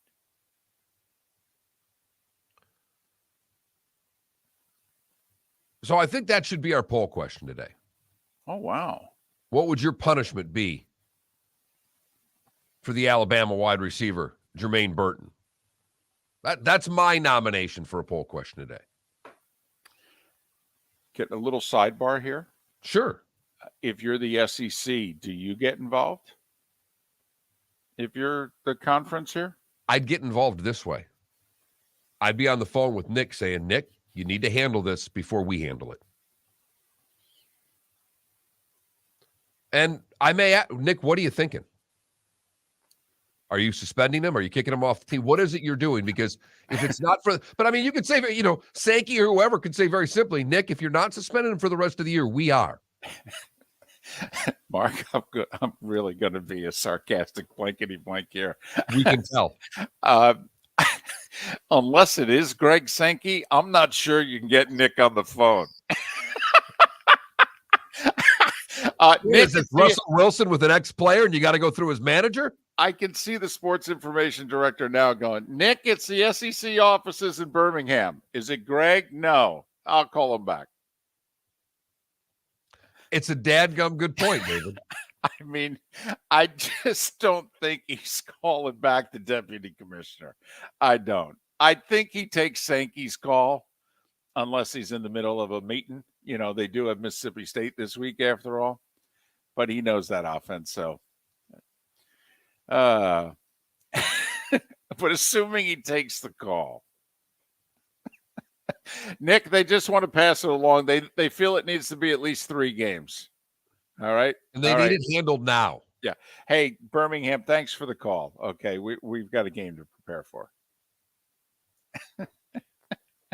Because this is a little, we talk about with Goodell all the time, protecting the shield. Nick here's got to protect his brand. He's got to do this quickly. I think it's got to be a severe enough punishment that people can't take shots at Alabama for this. Well, you have almost half a season left. I mean, what do you got? 5 regular season games here? Right. And it can't just be we're suspending you for the Austin P game before we play Auburn at the end of the year. Oh, man, Mark, you saw right through it. Darn. But they've got what? Mississippi State, LSU, and Ole Miss next 3 games? Yeah. So are you inclined to let the kid play against Auburn? Or are you inclined to suspend him for the rest of the regular season? I initially thought 3 games. It was just the thing that popped in my head right off the bat. Okay. And then I had to look at the schedule and make sure Austin P and I didn't know who it was, Louisiana Monroe, but they've got the 1 game. And I had to make sure that game wasn't part of the 3. All right. I'd suspend him for the rest of the year. That would be my punishment. I would not take the scholarship away, though. He can be 4th, 5th string on the depth chart next year and work his way back up. Miller and Moulton. We'll figure out how to make this into our poll question at that Mark Miller and the David Moulton. More coming up on the other side right here on the Florida Sports Network. David Moulton for Napa, Napa Auto Parts, and Napa Filters. Insist on Napa filters for your vehicles, or if you're a do-it-yourselfer, only buy Napa filters. Napa has a filter for almost anything on earth that moves, whether it's motorcycles, foreign and domestic cars, vans, SUVs, earth-moving equipment. You get the idea. Napa Auto Parts, Napa filters. Insist on them for your vehicles, or if you're a do-it-yourselfer, only buy Napa filters. Miller and Moulton here for the Clutch Vodka Play of the Day. Mark, remember Nick Charles, Fred Hickman, the CNN Play of the Day? Yeah, CNN did a nightly sports show. That was a while ago. Yes, it was. Just work with me. Everyone liked the pod, the Play of the Day. So how about we have the Clutch Vodka Play of the Day? Sounds good. Fun. Smooth. Like Clutch Vodka. Listen weekday mornings for the Clutch Vodka Play of the Day. That's Clutch with a K. Don't miss the Miami Dolphins watch party every Sunday at the Seaside Bar and Grill in Bonita Springs. Presented by Clutch Vodka. The Seaside will be serving Clutch Vodka drinks, including the awesome Bloody Mary bar at the Seaside. If you can't be at Hard Rock Stadium, come have fun at the best place in town to watch the Dolphins and enjoy the best, clean, crisp, smoothest vodka. That's Clutch with a K. Miami Dolphins parties every week at the Seaside Bar and Grill on Old 41 in Bonita Springs. Powered by Clutch Vodka. Mark Miller for SWFL Golf Carts or online, flgolfcarts.com. If you're looking for a golf cart, an e-bike, or an e-motorcycle, go visit Alex and the gang at SWFL Golf Carts. flgolfcarts.com online.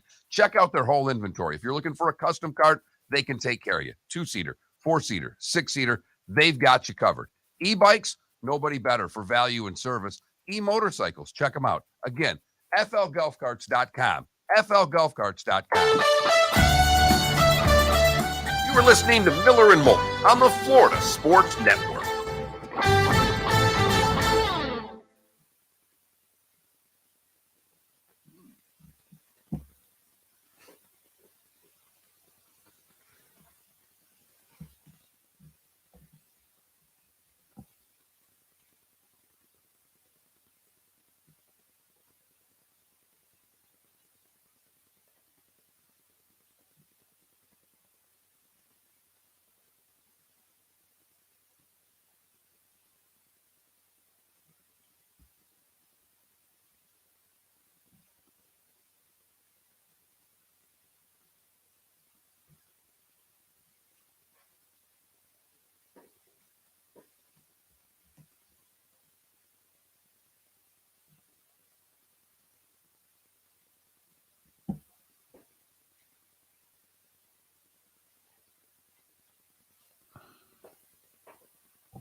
Fine with that for a poll question, David? You're not there. What do you got? Did you fine with that for the poll question? Yeah. Alabama wide receiver Jermaine Burton struck a female Tennessee fan who rushed the field after the Vols win over Bama. What should the punishment be? None. 1 to 3 games. Rest of regular season. Spend for season. Kickoff team. There you go.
Heard about the grizzly bear story, Hops. Heard about it. Saw a headline for it. Didn't read it. 1 minute. I did. I saw the headline as well. I have a clutch play, by the way. Well, James, there's a big What's difference. Bankero posterizer.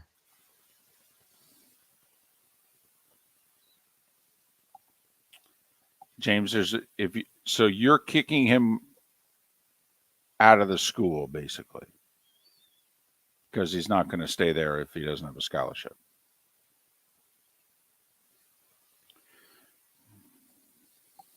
Yeah. LIV playing at Augusta. That's a country club? You're right. That's hysterical.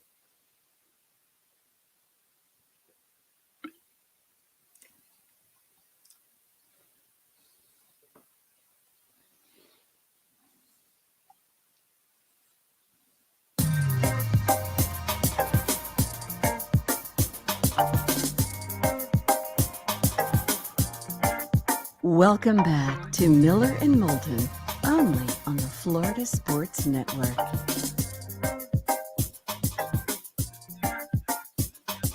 "21 minutes past the hour. Miller and Moulton with Florida Sports Network, floridasportsnetwork.com.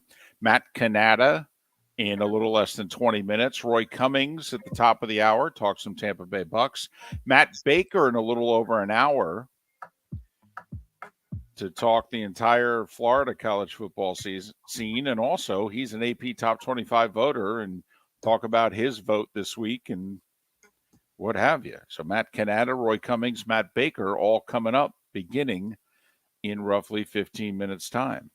We did get our poll question up. It's Alabama's wide receiver Jermaine Burton struck a female Tennessee fan who rushed the field after the Vols win over Bama. What should the punishment be? None, 1 to 3 games, suspend for the season, or kick off the team. Those are your 4 choices. Very simple. James in our Twitch chat room says kick off the team. Can't represent the school anymore. Okay.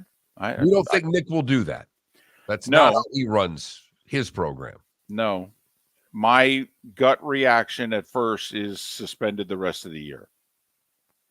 And I'll hold off on kicking him out of the program for the moment. But that Mark Miller, the David Moulton, or floridasportsnetwork.com to vote on today's poll question. David, it's becoming a little bit of a habit on this show. We were wrong again. What? I know. Shocking as your voice sounds. We thought this was the dumbest thing in the world, and I still contend it is one of the dumbest things in the world, but I wish I would have bought some of them. I mean, did we think it was like moving the draft to Thursday night? How ridiculous that is. Prime time for the draft. Idiots. You know, I don't know if we had that kind of outrage, but we may have. But it was a couple of weeks, maybe a month ago, maybe a little bit longer, that I brought up the story of the McDonald's adult Happy Meals. Right. As to why an adult would want a toy and a Happy Meal. Right. We should have bought as many as we could, David. Why is that? Because apparently on eBay, unopened toys out of adult Happy Meals are selling for thousands of dollars. What? Thousands of dollars. Oh my gosh. One seller on eBay listed a trio of unopened toys, not boys. That would be really bad. The 4 options are the Grimace, the Hamburger, and the Birdie, and then there's the Cactus Buddy. This person wants $300,000. Well, yeah, I want $300,000 for my old baseball cards too. Is somebody really going to pay this? Someone paid $2,400 for sealed toys. Well, the Grimace one is super rare, apparently. You can't find it anywhere. Is this like when they do that Monopoly game and there's like one Park Place ticket out there? The difference is with the Park Place and the McDonald's Monopoly thing, you actually win money. These are just simply toys. They're collector's items. And apparently, when McDonald's put out these adult Happy Meals, they sold out really quickly. You can't get them. The only way to get your hands on these toys is in the secondary market. Now, I don't think this person's going to get $300,000 for their 3 toys, but the fact of the matter is that people are getting thousands of dollars for unopened adult Happy Meal toys. What the hell is wrong with this world? Yeah, really. I mean, there's a lot of things you could do with that money. I mean, we got tens of thousands of people in the state of Florida. I mean, donate the money to the Red Cross or something. I mean, don't get me wrong. I love Grimace.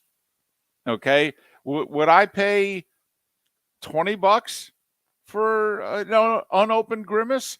Sure, I got a granddaughter. I think she should experience Grimace. I do. All right, I think it will help her development. But I mean, come on now. $2,400, $24,000. What the? Yeah. And first off, who's the adult buying the Happy Meal in the first place?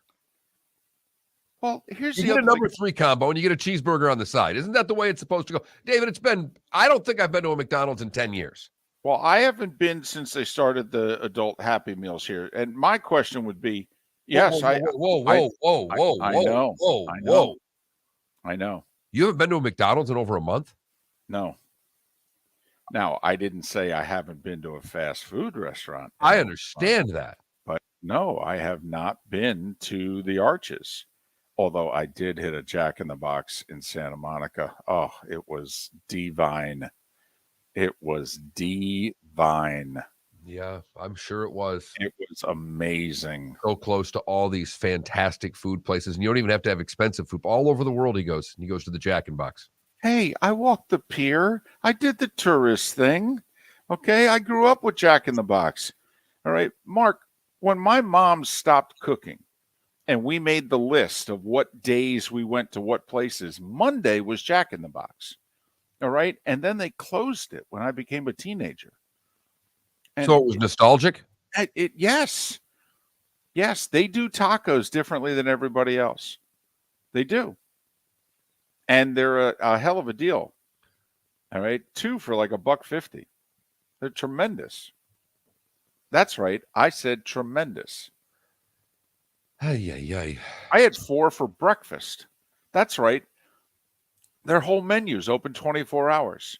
Yeah, that's right. 7:30 a.m. I had 4 tacos. Yeah, you heard me. Divine. You know, for a hangover, those tacos are pretty clutch. But here's my thing. A Happy Meal, they're smaller portions. Thank you. So I don't understand the whole that's not going to appeal to me. And look at me. I look like the average fast food customer. Hell, you look a little bit like Grimace. I do. And I'm actually wearing his colored shirt today. So that's why the whole concept doesn't appeal to me, Mark. Adult Happy Meal. You know what an adult Happy Meal is?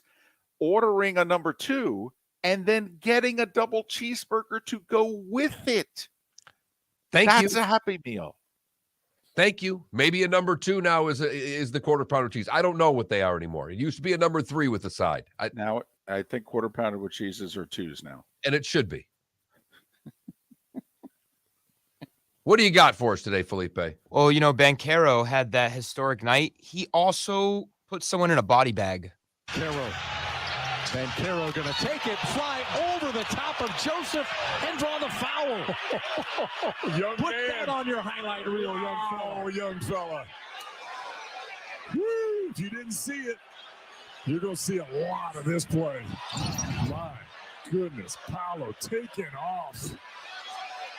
Throwing it down. That's our clutch vodka play of the day. They lost. Well, first off, Felipe, you know who Paolo is. Most of our audience doesn't. That's Paolo Banchero. He plays for the Orlando Magic. They were playing against the Detroit Pistons in Detroit. He had a historic debut in terms of more than 25 points, more than 5 rebounds, more than 5 assists. Only LeBron and Kareem have ever done that in their first game. So See, I think all the things you just said are relevant things. Yes, and you should have, in setting it up, let our audience know who it is, what team he plays for, where it is. We're working on it. We're working. If we're going to let you have this, the setup has to see. When I say set this up, right? It's a literal ask. Remember, paint the picture. Yes, paint word pictures. Yes, Right. but when more than 7 seconds of NBA words are spoken out of my mouth on the show, I'm No. afraid that both of you guys will explode. No, that's your opening. Mark says, set it up, Felipe. No. We that's on us. You've got a good 15 seconds there. Okay. And you shouldn't need more than that. No. To set up the play of the day. I did get this text, David, when I was in high school in California, tacos at Jack in the Box were 3 for $1. He calls it Jack in the Crack. They are amazing. David's right. Thank you. They were 4 for $1 when I was growing up. He's your size. I can see why the two of you would be in commonality over Jack in the Box tacos. There you go, big fella. Are you bored of the same old driving range warm-up routine that's not getting you the results that you want on the course? Power up your golf swing by adding resistance bands to your range sessions with the Orange Whip Golf's Power Strap Kit. Featuring band attachments to your feet and hips, Power Strap resistance training will boost club head speed, increase power, improve flexibility, all with just a few swings. Buy a Power Strap Kit today. Go to orangewhipgolf.com and use code Miller10 to receive an additional 10% off the already great price of $119. Yeah. Hi. Excuse me. Hey, the line starts back here. Ma'am, if your party's not here, you're going to have to go around again. If you had the opportunity to avoid all this, wouldn't you? Salt Live is the official transportation provider of the Miller and Moulton Morning Show, making your trip to and from the airport seamless and stress-free. Salt Live is supported with the help of local partners like the Bayfront Inn. Gather your family and friends and enjoy a leisurely day on the water with a pontoon or deck boat. If you prefer to explore the waterways without a motor, the Bayfront has canoes, standboards, and kayaks. At the end of your journey, enjoy lunch or dinner at the Bamboo Tropical Bar and Grill. The Bayfront Inn, something for everyone on 5th Avenue in downtown Naples. BayfrontInNaples.com. When you need a ride, book with Salt Live Transportation, 308-8686, or book on saltlivetransportation.com. Mark Miller for SWFL Golf Carts or online, flgolfcarts.com. If you're looking for a golf cart, an e-bike, or an e-motorcycle, go visit Alex and the gang at SWFL Golf Carts. flgolfcarts.com online. Check out their whole inventory. If you're looking for a custom cart, they can take care of you. 2-seater, 4-seater, 6-seater, they've got you covered. E-bikes, nobody better for value and service. E-motorcycles, check them out. Again, flgolfcarts.com. flgolfcarts.com. You are listening to Miller and Moulton on the Florida Sports Network.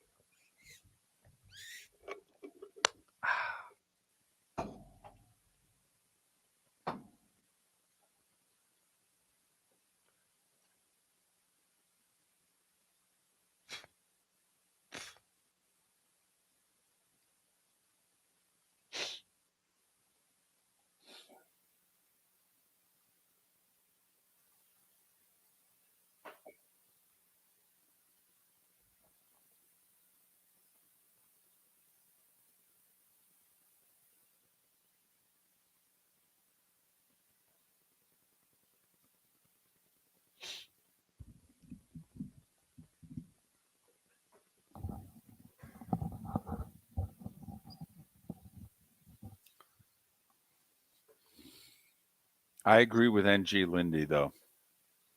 I would have thought the clutch play of the day would have come from one of the two baseball games. Considering it was the NL and ALCS? Correct. I didn't know what play to choose. Well, and I'm with you there. The choices were not obvious, like in the 5-run fifth for the Padres. You know, there wasn't a home run, I don't believe. I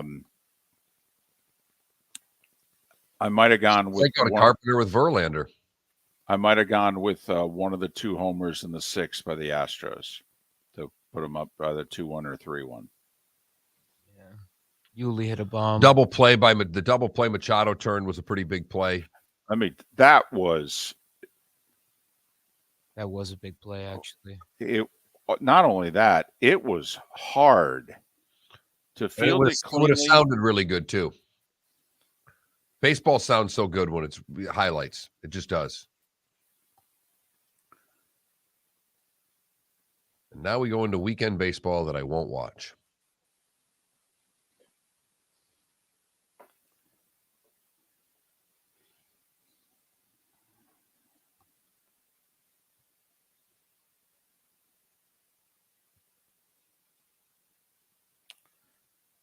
You know what? They could have been a poll question. We could just throw it out there. So Yankees Astros tonight or Saints Cardinals? I'm more interested in Yankees Astros tonight. And it's I am too. I am too. Zion looks good. Oh yeah.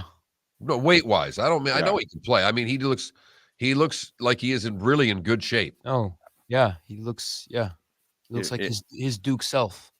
Don't you think he looks skinnier than his Duke self to me? Because he was fat at Duke. Yeah, a little bit, true. He had still that baby fat.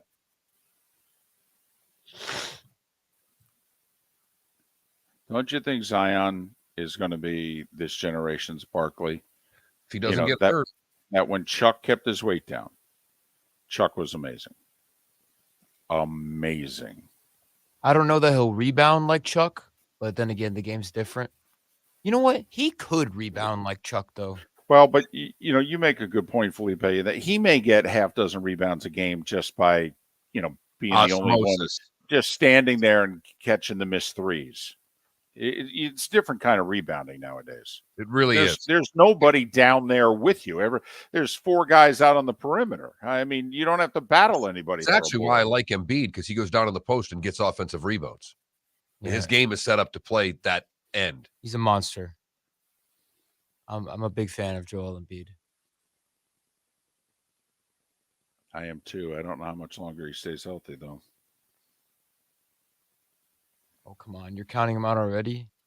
Well, he's an injury-prone player who the first 3 years of his career was hurt every year. He's now put a few years in a row together. He's a big guy with a knee problem. All right? The Sixers better win one here in the next 2 years. They have to. Their window is very small. Yes. 30 seconds. Adam, you're right. No, there's a lot that can be done here behind me. This room has a lot of potential. Is Matt joining us? I sent it to him. There he is. Okay. Matt, if you can hear me, we're on in 10 seconds. Here we go, Matt. We're getting ready to come back.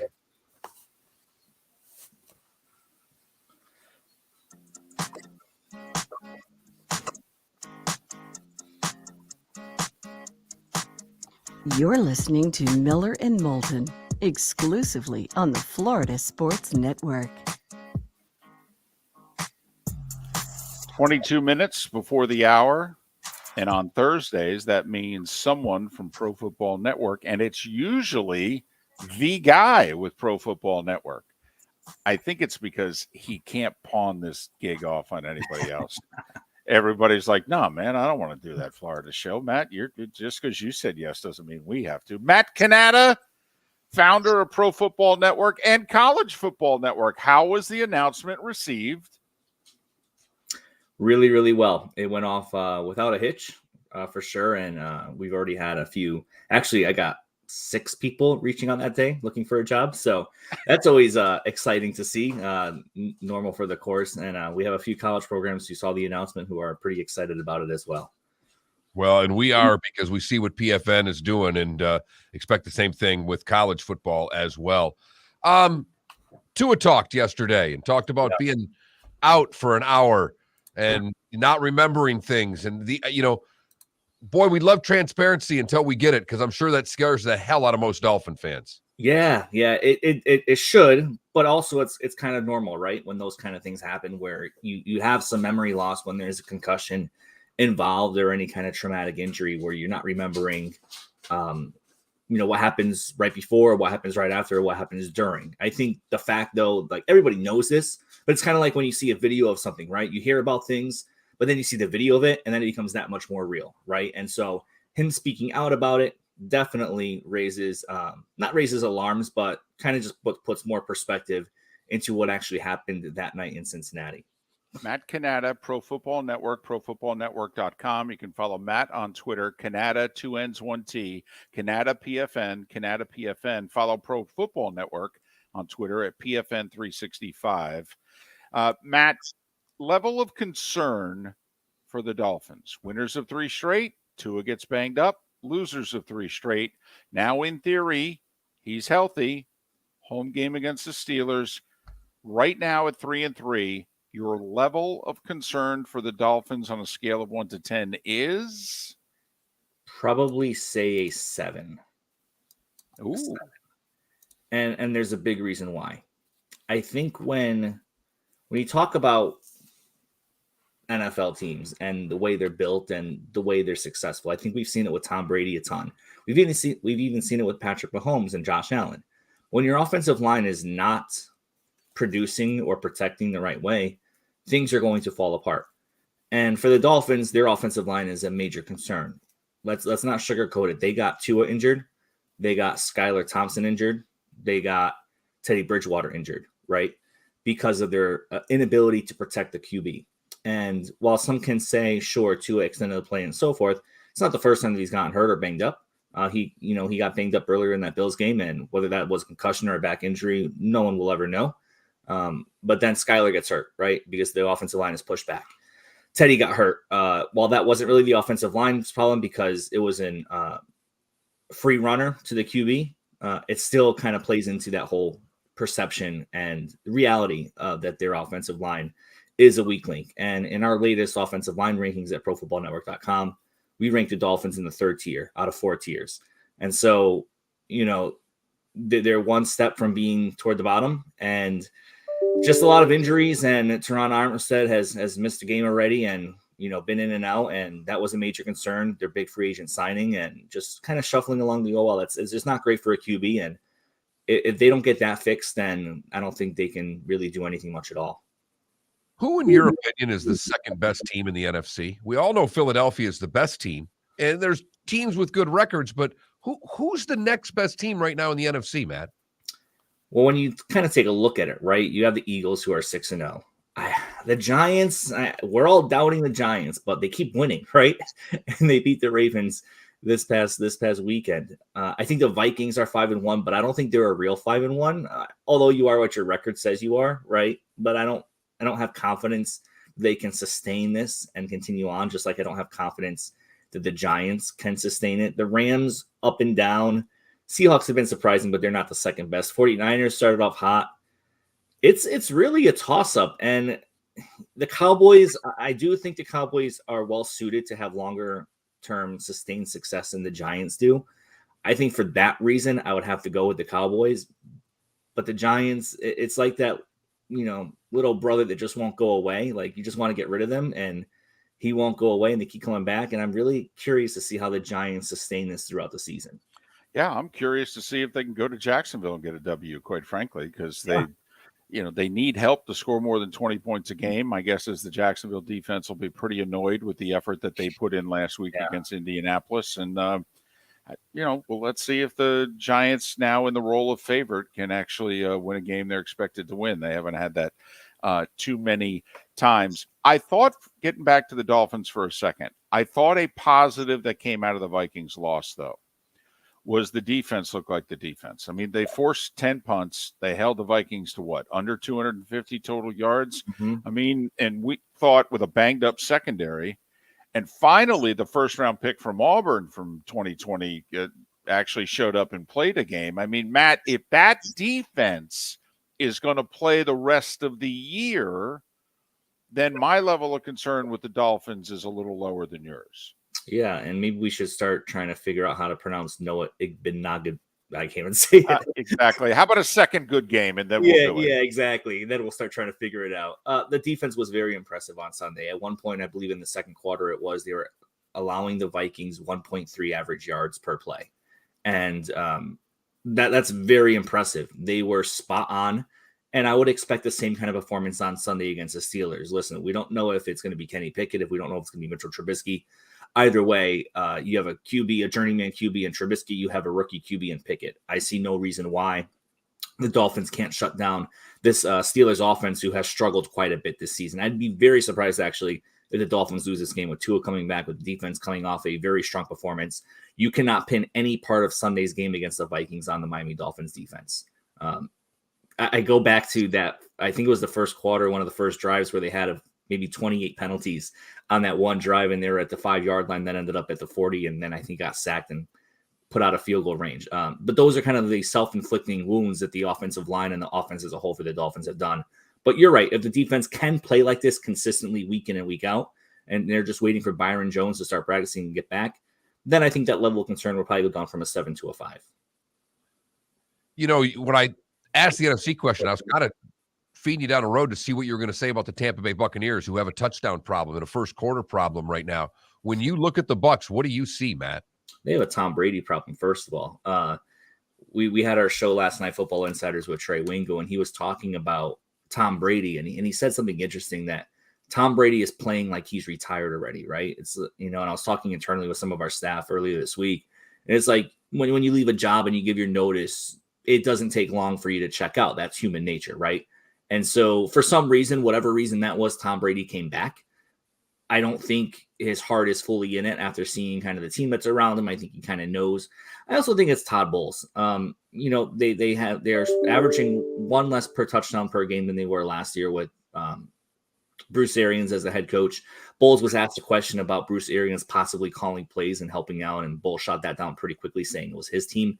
I think, Bowles is a defensive-minded head coach, and I think we saw his failures in New York, and not saying that he's going to have the same failures in Tampa Bay long-term, but I think we're starting to see some of those same kind of things where he struggles to really figure out the offensive side of the ball, even when he's handing it over to a guy like Byron Leftwich, but also their offensive coordinator. But also you have to just think about how much Bruce Arians was involved in that offensive game plan and play calling and everything else, and how much was really Byron Leftwich. I think we can see pretty well that Bruce Arians had a lot to do with it. I just don't see the Tampa Bay Buccaneers as a contender. I think they'll certainly get into the playoffs, but I think they'll see an early exit. I think round 2 is their peak this year. Can I challenge you Yeah. on that? Brady, since he retired about 8 minutes after last season ended, Brady had it in his head last year that, hey, this is my last year. Yeah. And look at the way he performed. So even if he has it in his head this year that, hey, this is probably my last year, listen, if Tom Brady is the worst thing that the Bucs have going, I think the Bucs are going to be in the divisional round and maybe even the NFC Championship game, to be honest with you. I don't you think it's no Gronk and an offensive line that went from top 5 in the league to middle of the pack, and all his receivers have been banged up. I mean, I look at this Bucs team, and the team when they won the Super Bowl was 7-5, Matt, until it all came together. I still think that the Bucs, if they can get their guys healthy, who are they? Best Tampa Bay Buccaneers team. Who beats them in the NFC? I think the Eagles do. Okay. I think the Cowboys give them a run for their money. They just beat them. You bring up a lot of fair points. I don't think the Giants do. I don't think the Giants have. I think Todd Bowles' defense will shut the Giants down, right? The Packers, there's a lot of friction going on there. I think they're a mess, and I don't think they're going to do really much at all this season. Rodgers, by the way, did not practice yesterday because of his thumb injury. All right, Yeah. just worth noting. We reported last night on Football Insiders with Trey Wingo that there's a schism in the locker room where Rodgers guys, the Aaron Rodgers guys, are being treated differently by the staff than the other guys. So there's something happening there, and we're trying to get to the bottom of it, but just keep an eye out for that. You bring up some fair points. For sure, when Brady is on his game, there's no one better in the league. And when they get healthy, when they get everyone back, that will certainly help. The big question still is the offensive line, right? They'll continue to gel, but the guys that have been injured, Jensen and others, they're not coming back this season. So if they can gel and protect Brady, certainly, because we know that Brady either thrives or dies based on protection.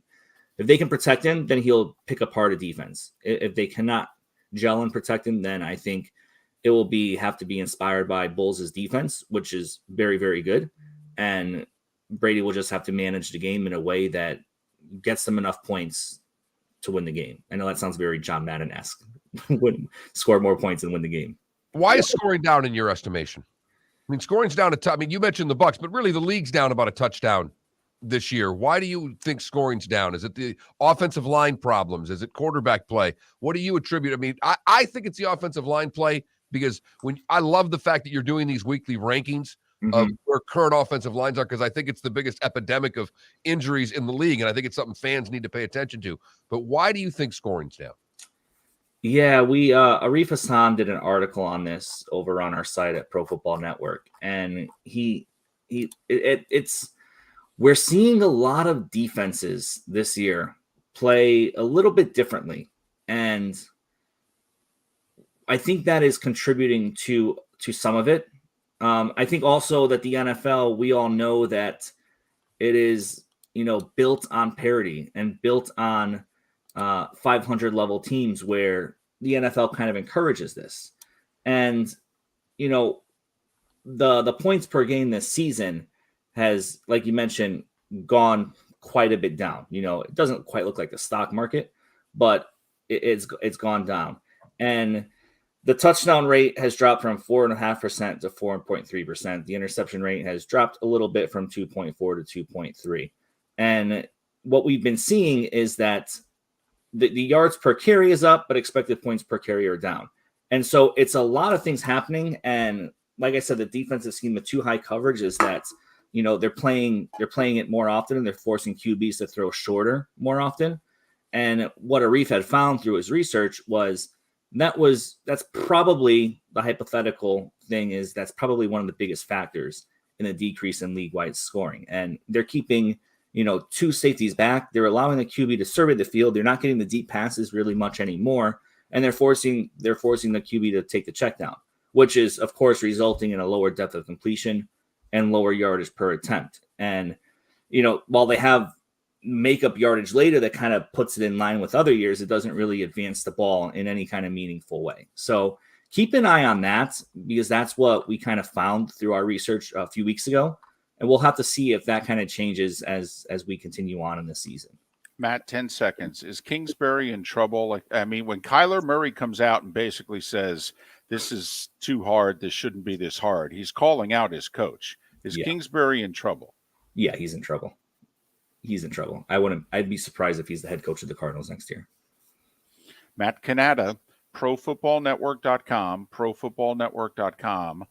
Follow him on Twitter at Cannata, 2Ns1T PFN, Cannata PFN. Follow Pro Football Network on Twitter at PFN365.com. My resume was not one of the 6 that you received, and neither was Mark's. They were not. So just so you know, 2 more are coming. Just so you know. Send it over. Matt Cannata, Pro Football Network, and beginning in January, collegefootballnetwork.com. Matt, thanks for doing this. You got it, guys. Take care. Matt Cannata, Cannata PFN on Twitter, 2Ns1T, kind enough to join us here on Miller and Moulton. There's no way you're sending you're not going back to writing.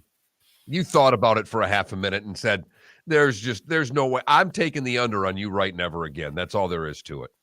I don't know. It's national. Yeah. Hi. Excuse me. Hey, the line starts back here. Ma'am, if your party's not here, you're going to have to go around and get it. If you had the opportunity to avoid all this, wouldn't you? Salt Live is the official transportation provider of the Miller and Moulton Morning Show, making your trip to and from the airport seamless and stress-free. Salt Live is supported with the help of local partners like the Bayfront Inn.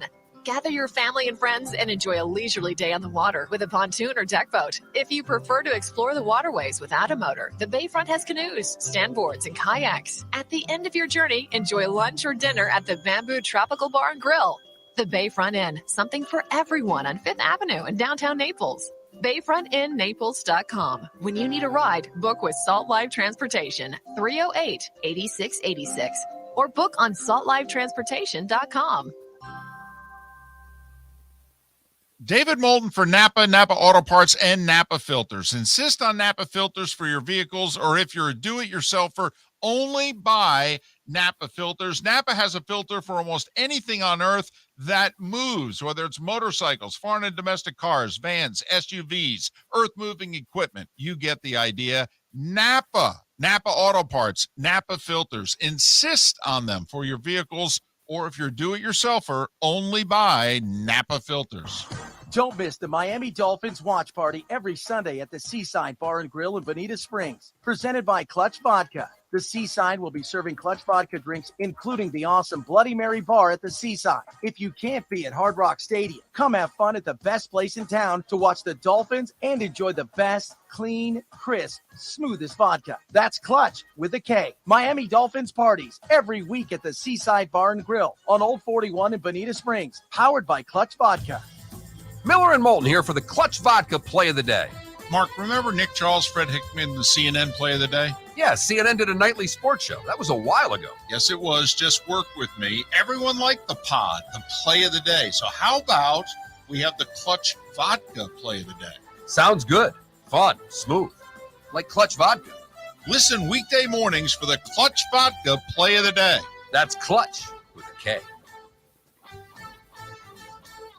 Mark Miller for SWFL Golf Carts, or online, flgolfcarts.com. If you're looking for a golf cart, an e-bike, or an e-motorcycle, go visit Alex and the gang at SWFL Golf Carts, flgolfcarts.com online. Check out their whole inventory. If you're looking for a custom cart, they can take care of you. 2-seater, 4-seater, 6-seater, they've got you covered. E-bikes, nobody better for value and service. E-motorcycles, check them out. Again, flgolfcarts.com. flgolfcarts.com. You were listening to Miller and Moulton on the Florida Sports Network.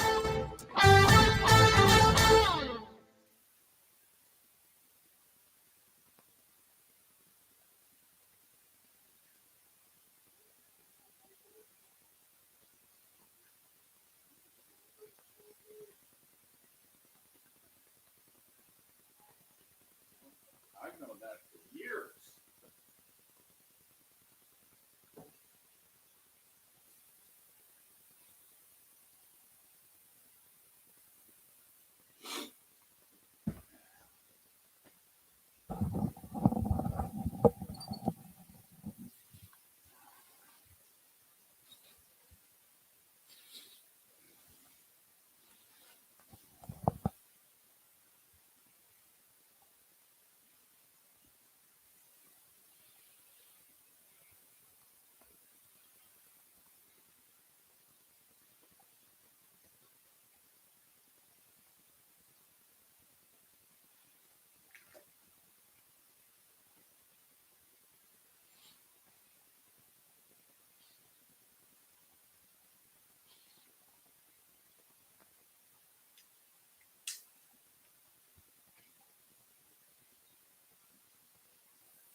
Good morning, Roy.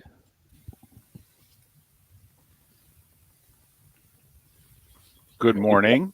Got to redo these. Because that looks like the Tampa Bay Buccaneers. It does.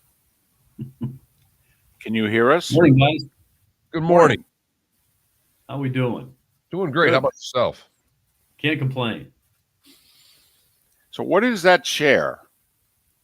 It's my chair at the office where I work, and the old one I was in was kind of beat up, and so they gave me an opportunity to get a new one. And I like one of it. our workers here has this gaming chair, and it seems very comfortable, and it is. It's a gaming chair. That's what I thought that was a gaming chair. That's what it looked I'm not a gamer, but it's a gaming chair. The I like Twitch it. audience will know exactly what you're doing. Yeah, there you go. It is comfortable. How are things? No complaints here. All is well. Enjoying the World Series.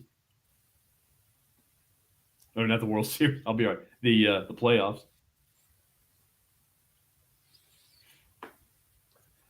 Listen, we're both big baseball fans, but me even more than Mark.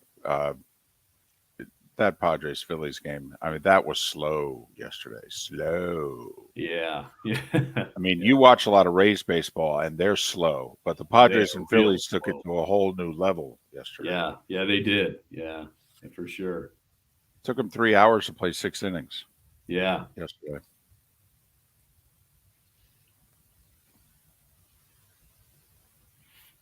I don't mind it so much for the 4 o'clock games, though.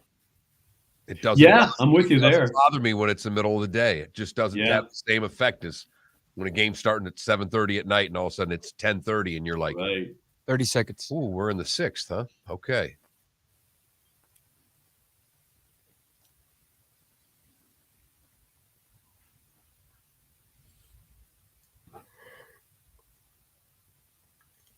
All right, 15 seconds.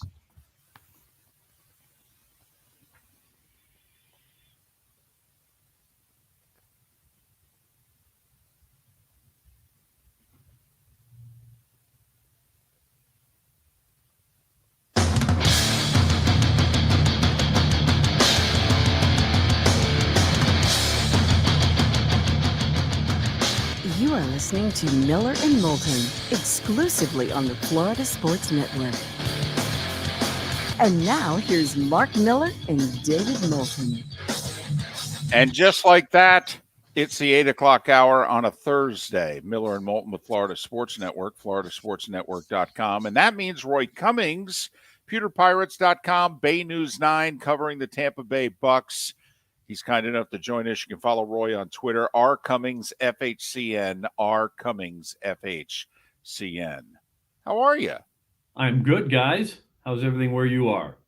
Do you know the Bucks lost to the Steelers last week? Are you aware of that? The 1-4 Steelers. What in the wide world of sports is going on here? Yeah, I heard that nasty rumor, and if I hadn't have seen it myself, I wouldn't have believed it. I'll tell you what, this Buccaneers team just can't seem to get its footing, and I think, you know what? Bottom line, they were outcoached. Mike Tomlin has been around for a long time, certainly knows how to put together a game plan for and against in terms of how to attack a team, how to stop a team. He had two choices, and he made this very clear. He had two choices. Defensively, it's like, do you stop Mike Evans or do you stop the ground game, in essence, Leonard Fournette? He decided to stop Mike Evans and take him out of the equation and did a really good job of it. And then his defense went out and executed the part where you stop Leonard Fournette in the ground game. And it frustrated the Bucs a little bit offensively. It kept them from really getting into a rhythm, which was really all they needed. A couple of breaks here and there, and the next thing you know, you're up on the scoreboard, and you get a break, and bounce goes your way, and you win the football game. So I think the Bucs were outcoached. I think they were also outplayed, obviously, and you know what? I don't know how you put it, but they were outhearted. They wouldn't. Steelers wanted that game more than Tampa. Certainly wanted it, I think, more than Tom Brady, but that's another issue. All right, well, let's talk about Tom Brady. The wedding on Friday, the yelling at the linemen. David and I, for the record, have no problem with Tom chastising players. We think he's kind of earned the right. Do you think he has?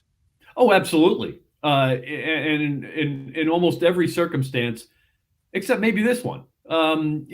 Look, that's his job. He has to do it. The line was not playing well, but you know what? Tom Brady wasn't playing well either. Who's going to chastise him? And he didn't show up again. He missed. Look, the Saturday morning walkthrough, guys, is like a final dress rehearsal. You go through the scripted plays, the first couple of series.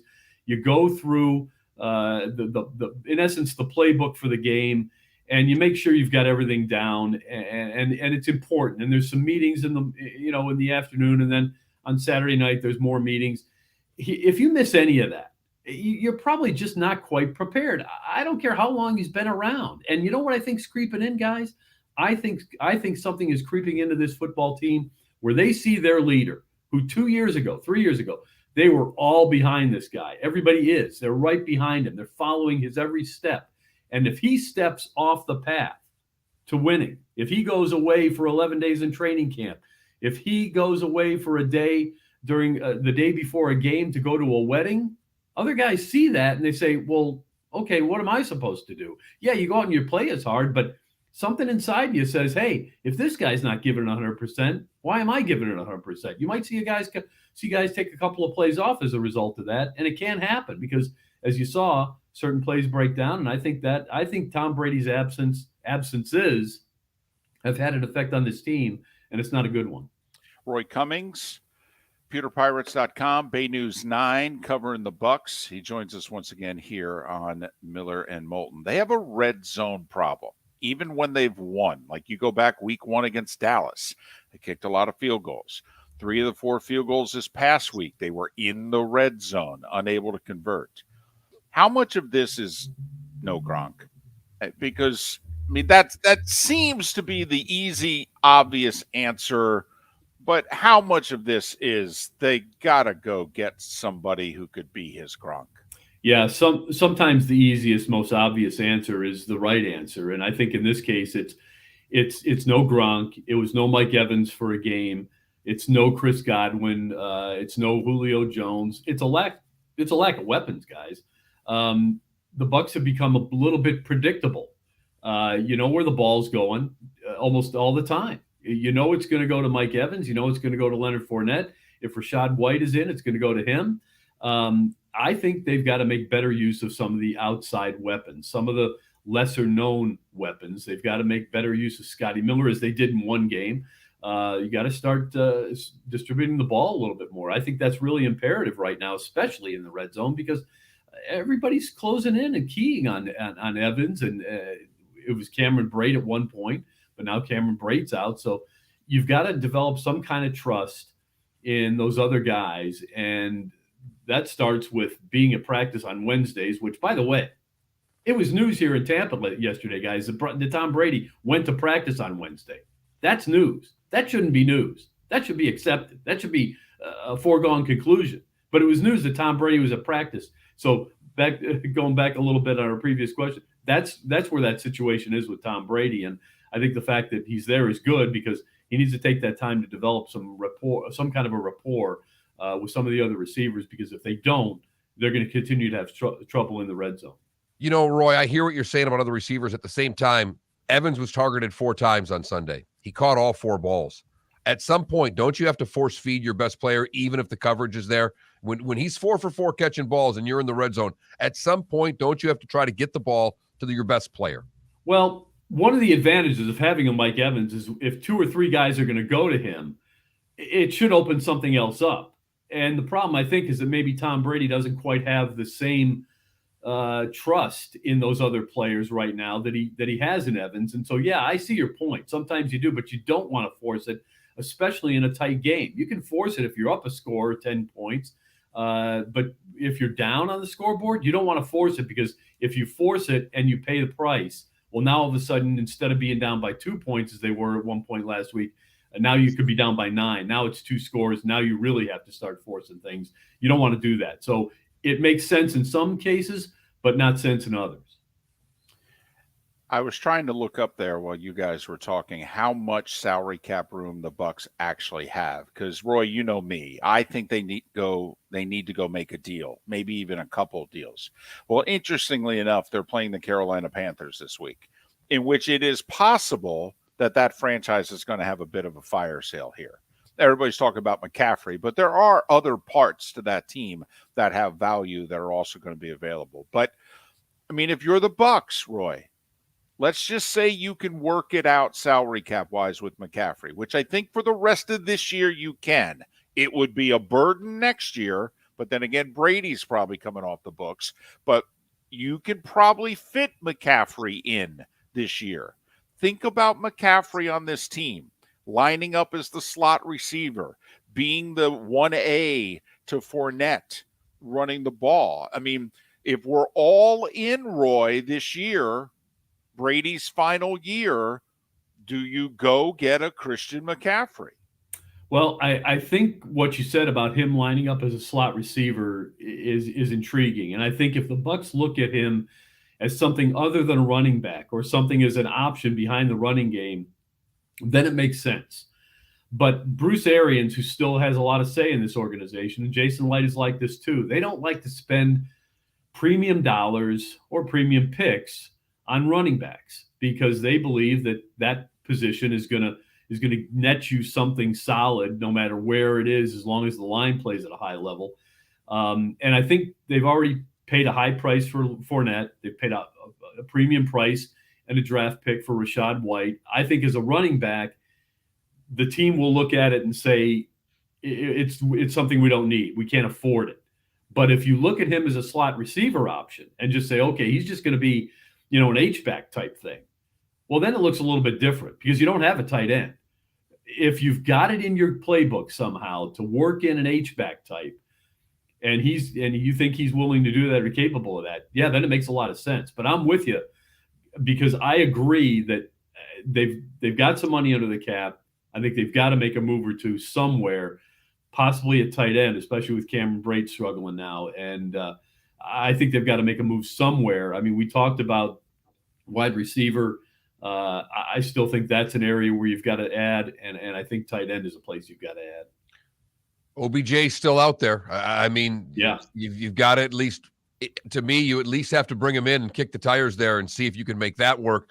And the other side of it, Roy, is they need Julio Jones to play. I mean, we talked about how good he looked week one and he looked like his old self. Well, he hasn't been there since. And that's a problem because it is the Gronk replacement, wasn't it? Well, in a way, it was really just kind of beefing up the receiving core. It was Antonio Brown's replacement was what it was because, look, the whole idea of Julio Jones was if you could get, 8, 10, 12 games out of him at a high level, you're in great shape. And unfortunately, it hasn't happened yet. Now, what they may be doing is saying, look, we're treading water right now. We're okay. We're still at the top of the division. It's only Atlanta. It's a weak division. Carolina's checking out. Saints don't look great. If we can get Julio Jones for the second half, get him healthy, then he'll be a weapon for us. That might be the game plan here. And that could work just like bringing in an OBJ or something like that. So don't forget about that. It could be a game plan where it's just get this guy healthy, get us to week 8 and start over and with the offense. That could be the boost that they need. Roy, we got maybe a minute. Your biggest concern with the Bucs right now, is it the injuries? Or is it this Brady factor in which maybe the room is not as solidified as it's been? It's the Brady factor, and here's why, guys. Tom Brady makes other players around him better. He makes them better just by showing up in the room. Problem is he's not showing up. Monty Kiffin used to say the best way to get better, the first step in getting better is showing up. He's got to show up, and he's got to show up. When I say show up, I don't just mean show up every day at practice. He's got to show up and be the Tom Brady that everybody expects. That great Tom Brady, that leader, that guy who's all in, all the passion. Because if he doesn't have that, that's going to be noticed. It's going to permeate throughout the team, and I think it already is. That's got to change. Roy Cummings, PewterPirates.com, Bay News 9, covering the Tampa Bay Bucs. He joins us every week. Follow Roy on Twitter, rcummingsfhcn. R. Cummings, FHCN. Roy, safe travels. All the best. Thanks for having me, guys. Appreciate it. Roy Cummings, kind enough to join us once again here on Miller and Moulton. You agree with that? Injuries or the locker room? Injuries to me. I still have trust in Tom. Roy's covering it every day, though. He sees it from a different perspective than we do. And maybe hearing things that we're not hearing. Yeah, it's still injuries with me. But like you said, what the heck do we know? Miller and Moulton, we thank you so much for listening right here on the Florida Sports Network. Golf carts or online, flgolfcarts.com. If you're looking for a golf cart, an e-bike, or an e-motorcycle, go visit Alex and the gang at SWFL Golf Carts. flgolfcarts.com online. Check out their whole inventory. If you're looking for a custom cart, they can take care of you. 2-seater, 4-seater, 6-seater, they've got you covered. E-bikes, nobody better for value and service. E-motorcycles, check them out. Again, flgolfcarts.com. flgolfcarts.com. Yeah. Hi. Excuse me. Hey, the line starts back here. Ma'am, if your party's not here, you're going to have to go around and get it. If you had the opportunity to avoid all this, Wouldn't you? Salt Live is the official transportation provider of the Miller and Moulton Morning Show, making your trip to and from the airport seamless and stress-free. Salt Live is supported with the help of local partners like Bayfront Inn. Gather your family and friends and enjoy a leisurely day on the water with a pontoon or deck boat. If you prefer to explore the waterways without a motor, the Bayfront has canoes, standboards, and kayaks. At the end of your journey, enjoy lunch or dinner at the Bamboo Tropical Bar and Grill. The Bayfront Inn, something for everyone on 5th Avenue in downtown Naples. BayfrontInNaples.com. When you need a ride, book with Salt Live Transportation, 308-8686, or book on saltlivetransportation.com.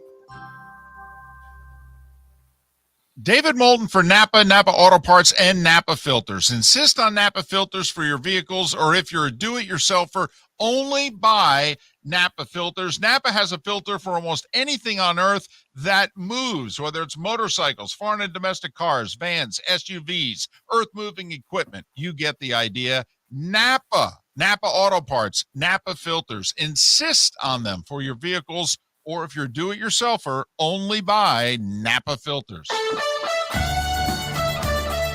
You are listening to Miller and Moulton on the Florida Sports Network.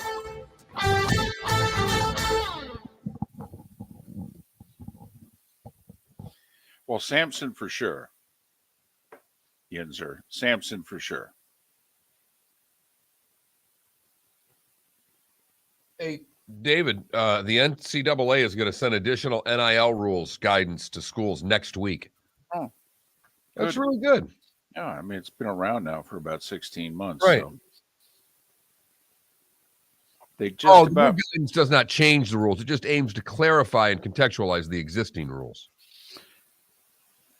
Mark, policy has been around for 16 months. They just about have a handle on it. Mm-hmm. I want to hang. I hope this isn't loud. Give me a second. We've been here now for almost 30 years, which is crazy. It seems like when I was following the Heat, when Ronnie was coaching the team, that felt like it was 15 or 20 years that they had been in existence. But it really was a short period of time from when the Harrisons and Pat took over. And then, just an incredible excitement of building a culture and being part of something that really has become, respected in all the pro sports. That this is an organization that is respected for its culture, for its class, for its professionalism, for the hard work, all of these things, and then turning a football town into also a basketball town.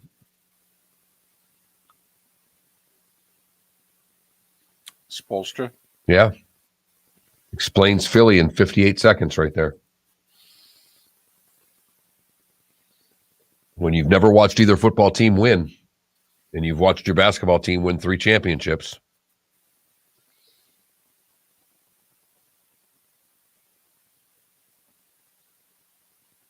I don't think he's played. Did he play week 1, David? Kyle Rudolph? I thought he played week 3.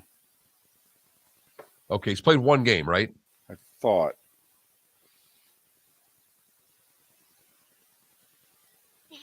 He's been hurt, Adam. I don't think he can play anymore.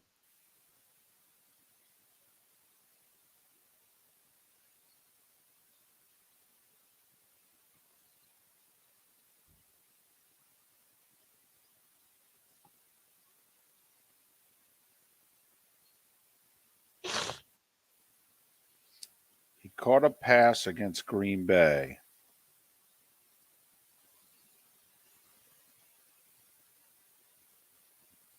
I thought. He's got 1 catch on the season. He played 9 snaps against Atlanta.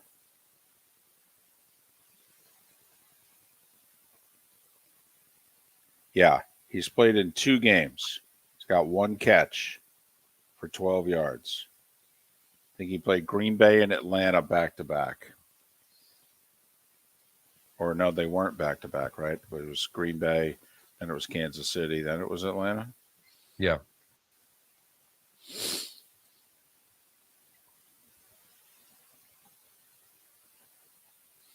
You're right, average Vikings fans. The Lightning have done that.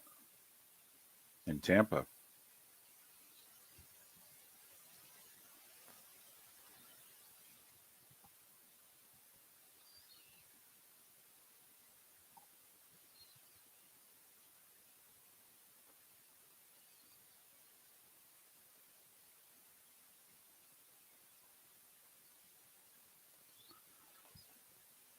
I have a question for you here, unless you have something. No, I don't have. The only thing no. You sure? Yeah.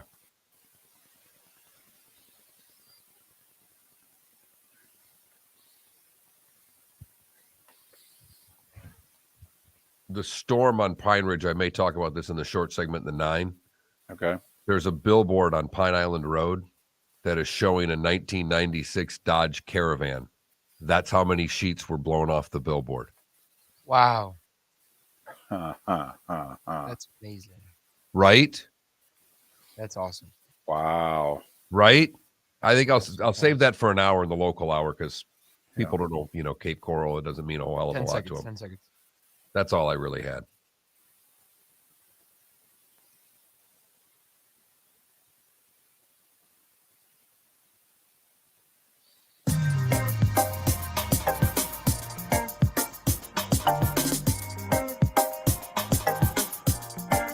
Welcome back to Miller and Moulton, only on the Florida Sports Network.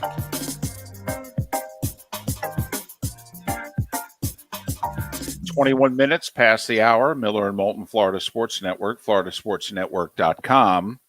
Matt Baker, Tampa Bay Times. We'll talk plenty of college football. Go around the state. He's an AP Top 25 voter and a Heisman voter. We'll get his thoughts nationally as well. Go through his ballot. It's all coming up in a little more than 15 minutes' time. Our poll question has to do with the Alabama wide. He's a wide receiver, right, Mark? Yes. Walking and a starter, too, I believe. Or was a starter at one point. Right. Walking off the field after they lost to Tennessee. And he punched a female Vols fan who did not harass him in any way. No contact with him, physical, verbal, or otherwise. He was just frustrated, surrounded by people. He had a little bit of space. She was to his right, and he just punched her. And it was caught on video. And so now we ask the question, if you're Nick Saban, what do you do? Nothing? Small suspension, 1 to 3 games. There's 5 games left in the regular season. Do you suspend him for the rest of the regular season, or do you say, listen, dude, you're done. You're out of here? And by the way, suspend for the season's getting nearly half the votes. Kicked off the team's getting 30%. So our audience, we think, is going to be a little harsher than Coach Saban will be. Because we don't think he's getting kicked off the team. No, I think he will be suspended for the rest of the year, and that is what I would do and still have the ability to then go a step further. But that's where I would start. That Mark Miller, the David Moulton on Twitter, floridasportsnetwork.com. Vote accordingly. Can I ask a question about Brady? Do you think that he's not giving 100%? Or do you think he's just not happy? He's just not himself. And I'll get personal with us. You and I have known each other nearly a quarter century. We've done a show together for 15 plus years. There are times during our journey together when morale has been really high and morale has not been that high. Okay, but I don't think you and I have ever mailed it in. Not yet. I'd like to think that option's still out there. And Mark, it is. It is for both of us. For Good to know. Good to know. Because let's face it, there's nothing either can do about the other if they decide to go down that road. It's a damn good point right there, David. But you know what I'm getting at. You and I, we've been through a lot. And there are times when we've been, excited, really happy doing the show. We're all in the whole deal. And there are other times that we've gone through periods where it's been a grind and it's been hard. And neither one of us is really happy. But we're doing it, and we're not mailing it in. We're still grinding out the show, but it's not as good as it was 6 months ago or 6 months later when we were just happier. And I see a guy who's not mailing it in, but I just don't think he's happy. Well, and he has no happy place right now. I mean, if you think about it, Holmes not happy.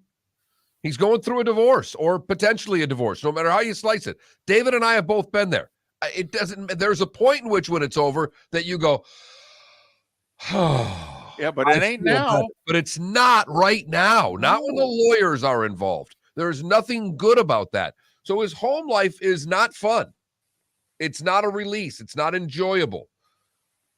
And his work life is not enjoyable right now either because they're 3-3 and his expectations are far higher than that. So I think you're right, David. Morale is low. The great thing about the NFL is that if you win a couple of games, morale can change really quickly. Now, I will say, and I did not hear it until Roy Cummings said it, I thought that what Tom did last week was they had practice, and then the team was flying to Pittsburgh, and he said, hey, I'll meet you in Pittsburgh. And he got on a private plane, and he flew to New York, and he went to Kraft's wedding.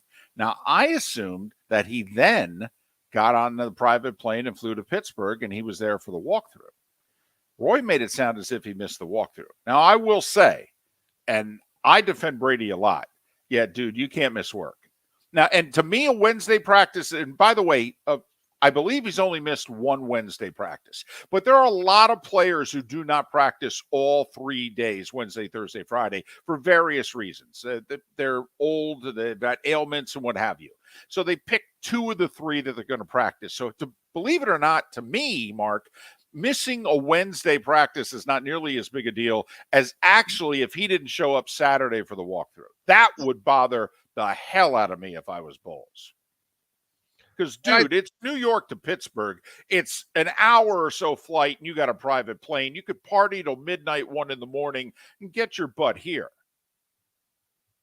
Well, and come on. I'm not even saying, the last thing that I'm worried about Tom Brady doing during the season is partying. Get on the plane, pay your respects to Kraft, and get your ass to Pittsburgh. I'm with you. That's your job. But don't you think he's more miserable than he is not all in? Well, and that's what Roethlisberger said in his podcast. He looked like someone that wasn't having any fun out there. He never said that he wasn't trying. He never said that he didn't want to be there. He said he's not. It's obvious to him he wasn't having any fun out there. When you don't score any touchdowns, it's not fun. Right. And remember, 2 years ago, he wasn't having a lot of fun either. And they were healthy, and they had a lot more talent, and they were 7-5. And they were getting manhandled, by the way, week 13 by the Vikings. Manhandled. And then it changed. And then the roll slowly started. And, those saying, hey, better get rid of a guy. Come on, you're not getting rid of Tom Brady. And once again, I'll say it again. Blaine Gabbert is plan B. So, I mean, everybody, if you're not a Brady guy, that's fine. But Blaine Gabbert is plan B, okay? Come on. Atlanta wins the division if Blaine Gabbert's the quarterback. Correct. That's what it is. Let's not try to sugarcoat this for anything more. That the Tampa Bay Buccaneers aren't winning the division without Tom Brady. But now all of a sudden, this game at Carolina, I mean, guys, take care of business, man. You're tied with the Falcons. It's a division game. Well, that's what we thought Pittsburgh was. I know. Weak team, down a bunch of players in their secondary, playing a rookie quarterback, which he had never lost to a rookie quarterback in his career. That stat's done now. Yeah, although, I mean, doesn't even count. Did he really lose to Pickett? I mean, Pickett was out of the game by halftime. He didn't really lose to Trubisky either. He lost to himself. The Bucs beat themselves on Sunday. I can't believe that if you're a Tampa Bay Bucs fan, you have to do some scoreboard watching. That you have to root for the Arizona Cardinals tonight. Let's, put the Saints just keep pushing them further away. Because if New Orleans can squeeze out a W here, they'll be like, hey, we got half our team gone. And if we get to 3-4, they still got a rematch with the Bucs in Tampa, and they think they're winning it. And Atlanta's in Cincinnati. I mean, if you're a Bucs fan, you're like, come on, Joe Burrow, help us out here. Let's do our part and get a little help, and then we can put this division behind us, which we thought they were going to do against Pittsburgh last week. Listen, if the Bucs win the South, even if they win it at 10-7, they get a home playoff game. Let's say they win it, and then they go on the road. Really? You don't think they can go on the road and beat the teams in the NFC? Come on. There's a little composure here. Just it's okay. We're a little more than a third of the way through this season. Vote on the poll question about the Alabama receiver, how long you would suspend him for, or would you kick him off the team? Go to that Mark Miller or the David Moulton on Twitter, FloridaSportsNetwork.com to vote. We will switch from Sundays to Saturdays. Matt Baker on the other side to talk about all things college football in the state of Florida. That's next on Miller and Moulton. For SWFL Golf Carts or online, flgolfcarts.com. If you're looking for a golf cart, an e-bike, or an e-motorcycle, go visit Alex and the gang at SWFL Golf Carts. flgolfcarts.com online. Check out their whole inventory. If you're looking for a custom cart, they can take care of you. 2-seater, 4-seater, 6-seater, they've got you covered. E-bikes, nobody better for value and service. E-motorcycles, check them out. Again, flgolfcarts.com. flgolfcarts.com.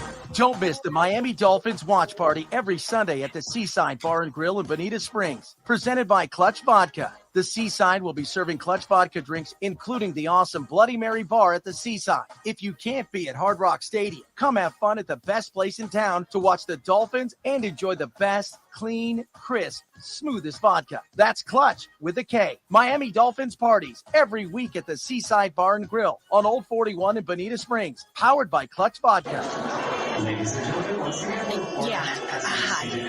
Excuse me. Hey, the line starts back here. Ma'am, if your party's not here, you're going to have to go around and get. If you had the opportunity to avoid all this, wouldn't you? Salt Live is the official transportation provider of the Miller and Moulton Morning Show, making your trip to and from the airport seamless and stress-free. Salt Live is supported with the help of local partners like the Bayfront Inn. Gather your family and friends and enjoy a leisurely day on the water with a pontoon or deck boat. If you prefer to explore the waterways without a motor, the Bayfront has canoes, standboards, and kayaks. At the end of your journey, enjoy lunch or dinner at the Bamboo Tropical Bar and Grill. The Bayfront Inn, something for everyone on 5th Avenue in downtown Naples. BayfrontInNaples.com. When you need a ride, book with Salt Live Transportation, 308-8686, or book on saltlivetransportation.com.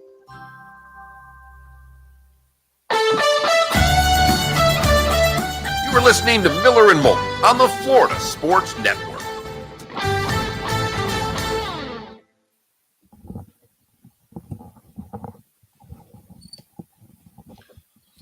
So we had a major cat incident at the house yesterday. What? Apparently, my daughter lost an earring in the morning, so she panicked as the wife was feeding the dog. Cats had already been fed. Well, there was apparently some screaming because she was freaking out because they were earrings my mother bought for her. So Eve runs up to help her find the earring. The cat goes into the dog bowl and starts eating Frank's breakfast. Uh-oh. Yeah, but he ate Frank's medicine. Oh, snap. So the cats were at the hospital yesterday, the one cat that ate it. Puked up one. We don't think it puked up the other. Right now, the cat is on an IV. Wow. In the house. She looked at me and she goes, yeah, this is breaking it home, saving $1,000. I go, no, it's not.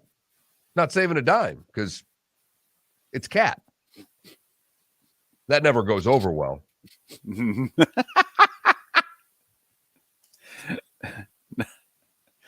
Yeah, but you don't have a vote on that one. So the cat's got the cone head going in a crate with an IV in its leg. That's a happy animal. Yeah, KW, the light is directly above me. So, yes, it's blonding me, if you will. I'm going to have to redo this whole room. Basically, going to have to redo this whole condo.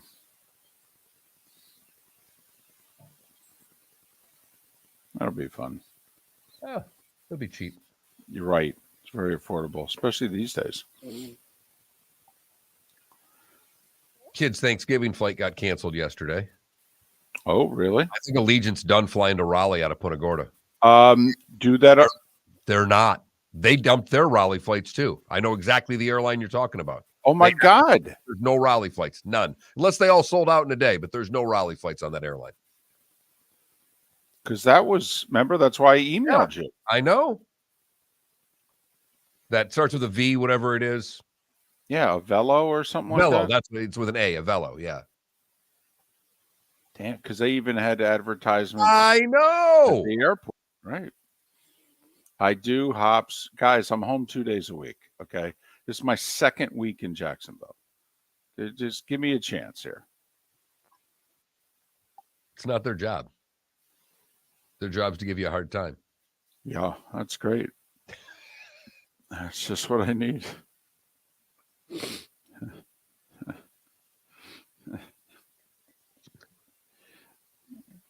I don't get enough of that.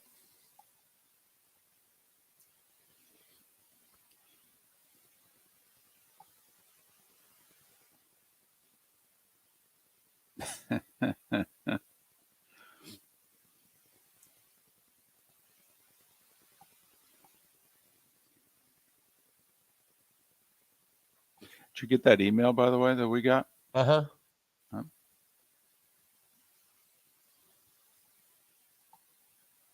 I will say the one tidbit in it confirms what Jeff, member, had told us.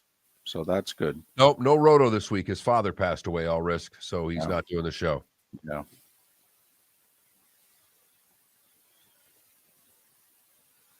So last night during the Suns-Mavericks game, Mark Jones said that Christian Wood was laying the wood on the Suns.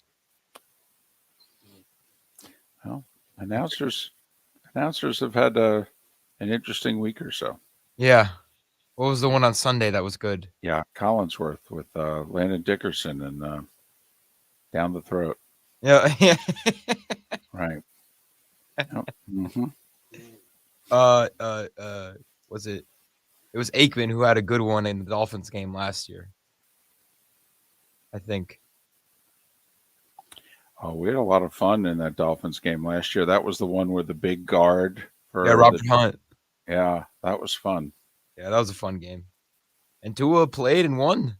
Came off the bench in that game. It started the winning streak. Yes, sir. All right, we got 10 seconds. You got to call Matt Baker. Yeah, you have to call Matt. Come on, man. God damn it. You had one call to make.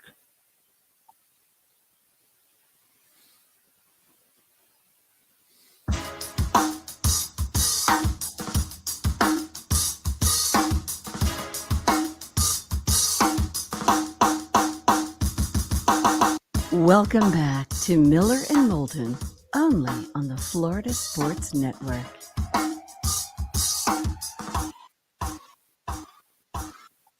"22 minutes until the show is done in Lake City, Tampa, St. Pete, Port Charlotte, and Venice. 22 minutes until the bonus hour begins for our loyal audience in the 239. Miller and Moulton, the Florida Sports Network, floridasportsnetwork.com. Poll question: Alabama receiver walking off the field in Knoxville punches a female Tennessee fan in the side of the head. And we're wondering, if you're Nick Saban, what do you do? Caught on video, not provoked in any way, shape, or form. Nope. And we will see. Nick is aware. Alabama has said they are reviewing the situation. Right. They're reviewing the situation. Mm-hmm. Takes a lot of time to review the tape. It really does. So that Mark Miller, the David Moulton on Twitter, floridasportsnetwork.com. Vote accordingly. He covers college football for the Tampa Bay Times. He's an AP Top 25 voter. He's a Heisman voter.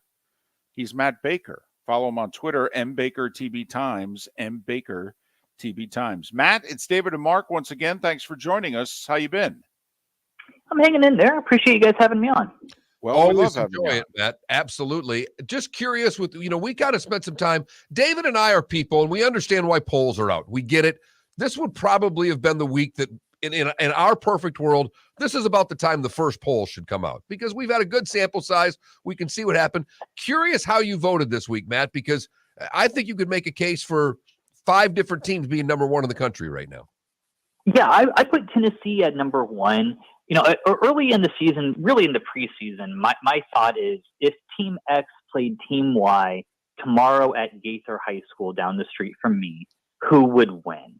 But at a certain point, definitely by now, that's out the window. Do I think Tennessee is the best team in the country? Like if they played Ohio State tomorrow at Gaither or Georgia, do I think they'd win? I don't know.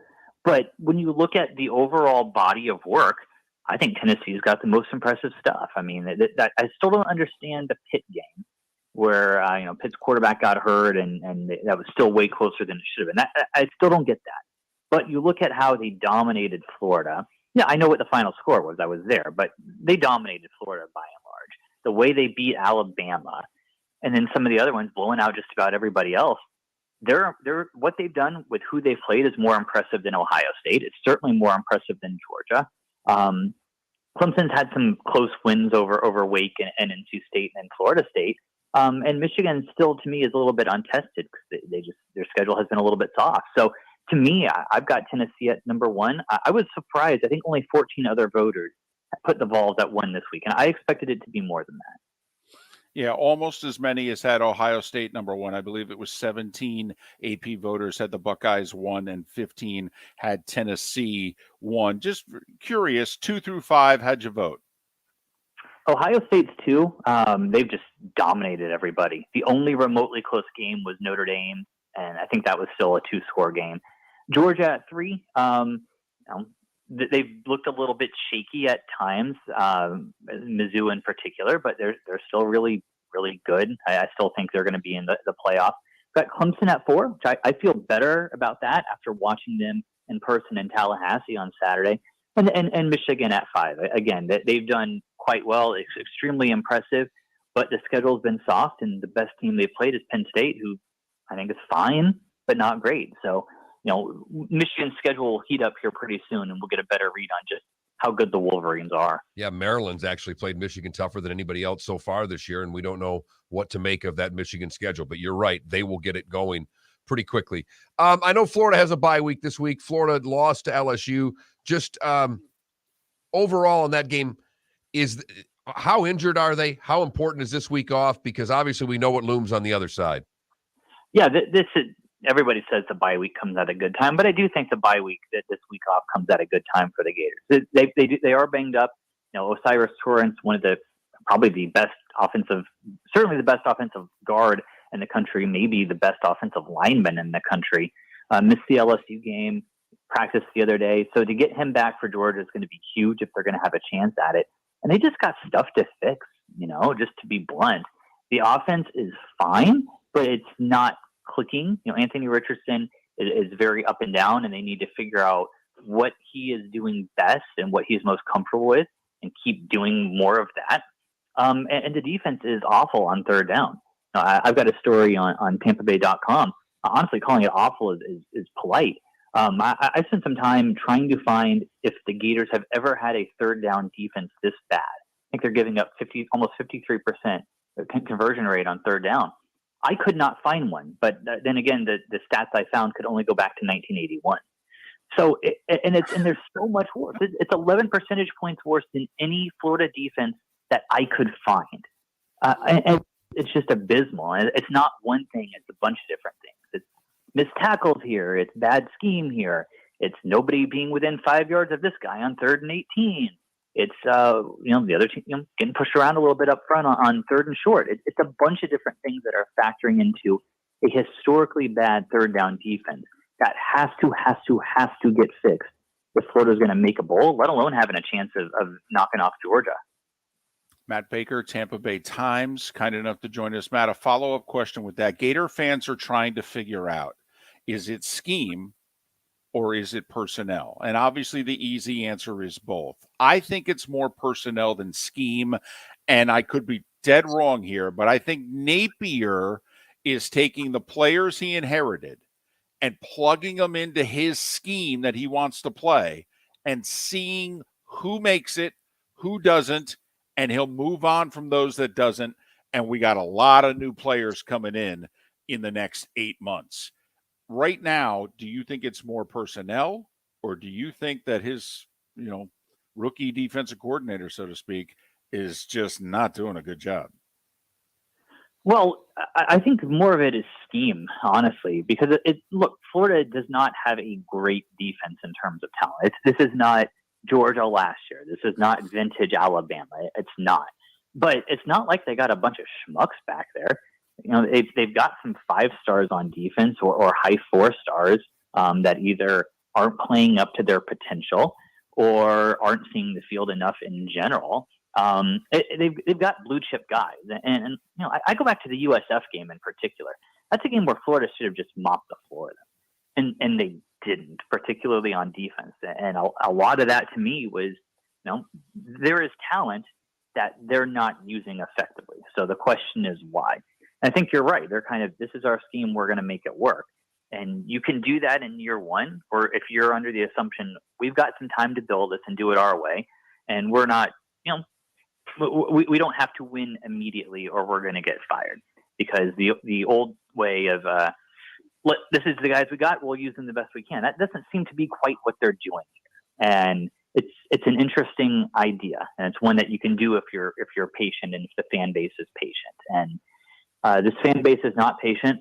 I don't know that anybody's going to get fired after year one, but certainly the honeymoon period is over and long over for the Gators, and it's going to be a very big year two. But like you said, they're going to be a whole lot of new players.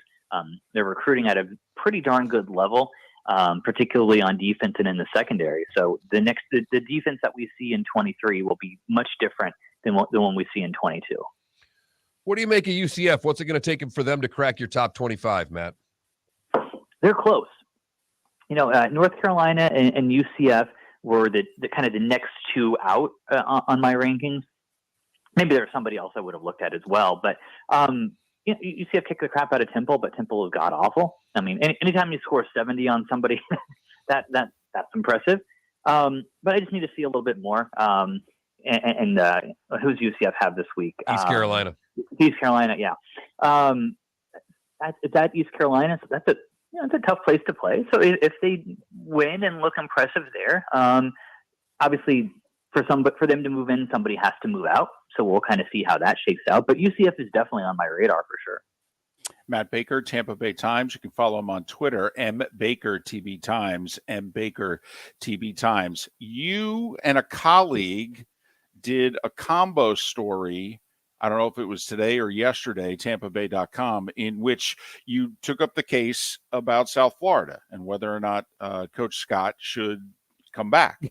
And you guys did a pro and con. Well, now he's lost his quarterback for the rest of the year. So, any hope of salvaging this season looks darn near lost. Matt, I'm curious, which side were you on? And does the administration, they gave him an extension before the year started, does the administration feel the angst that the fans and the media feel? So you're trying to get me in trouble here. The reason, just a quick peek behind the curtain, the reason Joey Knight and I wrote it that way is that we're clear in our roles as writers and reporters, not columnists. The one line that we do not cross in our roles is we do not fire coaches or necessarily, we don't do that. So we did it in this way to kind of just objectively lay out the case for and the case against without coming down on a side, because whatever we feel that's a line that we just cannot cross, and we don't. Fair enough. And I'm on board with that. So I'll take myself out of that here. The administration does not want to get rid of him. They do not, for a bunch of reasons. Financial, we don't know his buyout, but whatever it is, they would much rather spend on updating infrastructure, be that personnel, putting that toward the on-campus stadium that they're trying to build. They'd much rather do that than pay a guy not to coach again. There's also, I think, there would be concern of who are you going to get, where if you, let's say they do fire Jeff Scott, and suddenly they fired 3 of their last 4 coaches after only 3 years each. And if they fired them, it's probably because they were something like 2-10 this year. So I'm a hot assistant coach somewhere. I see a program that has never sustained success, which USF has not done. I see a program that just fired a guy after 3 years, who one of those years was COVID. And now I'm walking into a situation where they just went 2-10. And I know based on history, I only have 3 years to fix it. Is that the situation I want to walk into? Or would I rather go to Charlotte or whatever the other G5 openings are going to be this year? That's a legitimate concern that I would have. And you're right, though, about the quarterback situation. The season is not lost. USF is still good enough to beat Temple, I think. And then at Tulsa on a Friday night in November, that still looks to me like a winnable game. And maybe that's enough progress with all the injuries to earn a 4th year. Because I do know USF does not want to do this. They do not want to get rid of Jeff Scott. They like what he's doing as a fundraiser and just everything but the scoreboard. And they want to give him time to fix the scoreboard. But at a certain point, fans get too upset. And believe me, I've heard from plenty. And the booster donations dry up and the donors stop returning calls. And it becomes a point where you have to make a change. I don't know if USF is there yet, but you could see there from where we are right now. Do they have that 3 or 4 boosters? Is there a booster that needs to be on his side? Is there someone that needs to be on his side on the inside that helps that out? Because you obviously point out the administration would like to keep him, but with a school like USF, it's not like it's a huge booster base that's beating down AD's doors every day. Does he have any support inside that room? I think he does, because again, he's done everything. Look, people there have told me he's done everything that we like, everything that we've asked, except for win games. But look, he has upgraded the talent level. He's recruited at a higher level. He had one of the best transfer classes in the country, which is something that the chairperson of the board of trustees said at one of their meetings, pointedly pointed that out. Michael Kelly, the AD, has called him a fundraising partner in everything that they've done, which is huge because the Bulls facilities are way behind. They're finally going to open the indoor practice facility here within the next couple of weeks. And that's something that UCF has had long enough where they had to redo the turf. So they're pushing in that direction and trying to get just the infrastructure and everything it takes to have a winning program there. And the last part of that is the wins and losses on the field and the head coach. And that's ultimately what Jeff Scott's going to be judged on one way or the other. But everything else is moving in the right direction. And the people who are calling the shots one way or the other know that. Matt, we got 30 seconds. Knowles also with a bye week. They're 4-3. All 3 losses to ranked teams back to back to back. Where they sit right now, how's this season going? 30 seconds. I think it's fine. If you would have told me in July this is where they'd be, I said, yeah, you take that. If you would have told me a month ago this is where they'd be, I would have said they probably should have beaten Wake or NC State or Clemson. So it's just kind of where they are. They're better than where they were, but they're not good enough yet. They're taking strides, and it's at a point now where it's a good thing that Florida State fans are frustrated here. Because you look at the last time FSU hosted Clemson, that was the one where the professor without a shirt on was reading a book because the game was so boring. For them to be in a 1-score game with Clemson is progress, but this year, next year, they need more progress than that. Matt Baker, Tampa Bay Times, Miller and Moulton, Florida Sports Network. Miller and Moulton here for the Clutch Vodka Play of the Day. Mark, remember Nick Charles, Fred Hickman, the CNN Play of the Day? Yeah, CNN did a nightly sports show. That was a while ago. Yes, it was. Just work with me. Everyone liked the pod, the Play of the Day. So how about we have the Clutch Vodka Play of the Day? Sounds good. Fun. Smooth. Like Clutch Vodka. Listen weekday mornings for the Clutch Vodka Play of the Day. That's Clutch with a K. Don't miss the Miami Dolphins watch party every Sunday at the Seaside Bar and Grill in Bonita Springs. Presented by Clutch Vodka, The Seaside will be serving Clutch Vodka drinks, including the awesome Bloody Mary bar at the Seaside. If you can't be at Hard Rock Stadium, come have fun at the best place in town to watch the Dolphins and enjoy the best, clean, crisp, smoothest vodka. That's Clutch with a K. Miami Dolphins parties every week at the Seaside Bar and Grill on Old 41 in Bonita Springs, powered by Clutch Vodka. Yeah. Excuse me. Hey, the line starts back here. Ma'am, if your party's not here, you're going to have to go around again. If you had the opportunity to avoid all this, wouldn't you? Salt Live is the official transportation provider of the Miller and Moulton Morning Show, making your trip to and from the airport seamless and stress-free. Salt Live is supported with the help of local partners like the Bayfront Inn. Gather your family and friends and enjoy a leisurely day on the water with a pontoon or deck boat. If you prefer to explore the waterways without a motor, the Bayfront has canoes, standboards, and kayaks. At the end of your journey, enjoy lunch or dinner at the Bamboo Tropical Bar and Grill. The Bayfront Inn, something for everyone on 5th Avenue in downtown Naples. BayfrontInNaples.com. When you need a ride, book with Salt Live Transportation, 308-8686, or book on saltlivetransportation.com. David Moulton for Napa, Napa Auto Parts, and Napa Filters. Insist on Napa filters for your vehicles, or if you're a do-it-yourselfer, only buy Napa filters. Napa has a filter for almost anything on earth that moves, whether it's motorcycles, foreign and domestic cars, vans, SUVs, earth-moving equipment. You get the idea. Napa Auto Parts, Napa filters. Insist on them for your vehicles, or if you're do-it-yourselfer, only buy Napa filters. Mark Miller for SWFL Golf Carts, or online, flgolfcarts.com. If you're looking for a golf cart, an e-bike, or an e-motorcycle, go visit Alex and the gang at SWFL Golf Carts. flgolfcarts.com online. Check out their whole inventory. If you're looking for a custom cart, they can take care of you. 2-seater, 4-seater, 6-seater, they've got you covered. E-bikes, nobody better for value and service. E-motorcycles, check them out. Again, flgolfcarts.com. flgolfcarts.com. You were listening to Miller and Moulton on the Florida Sports Network.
Did you tell your mom that you gave your stepdad dog treats?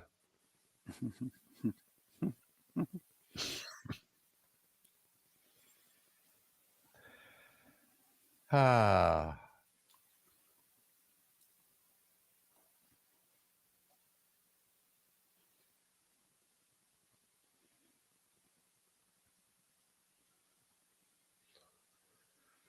Can't believe 6 weeks since she resigned. Talk about nobody wanting the job. Well, I think Boris Johnson would take it back.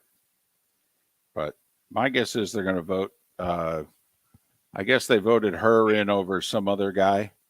And I think now they're going to go back to that guy.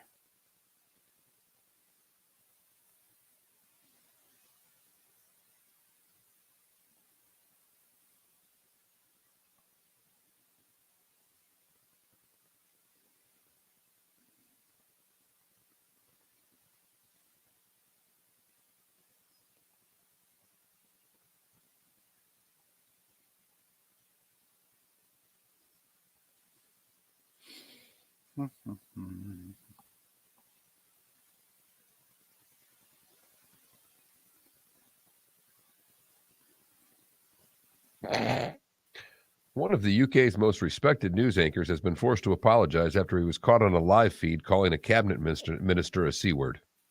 Oh, jeez. Well, they use that word like "the" over there.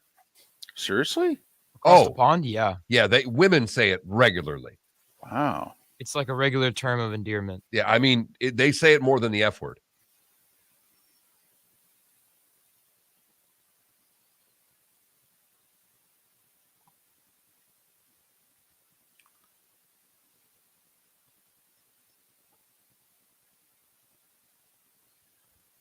That's why when I saw the story, I clicked on it. And then I saw UK, and I was like, whatever. 15 seconds.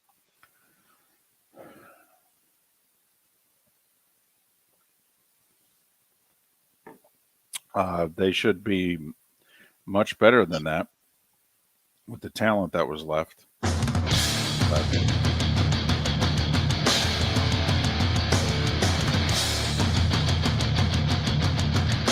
You are listening to Miller and Moulton, exclusively on the Florida Sports Network.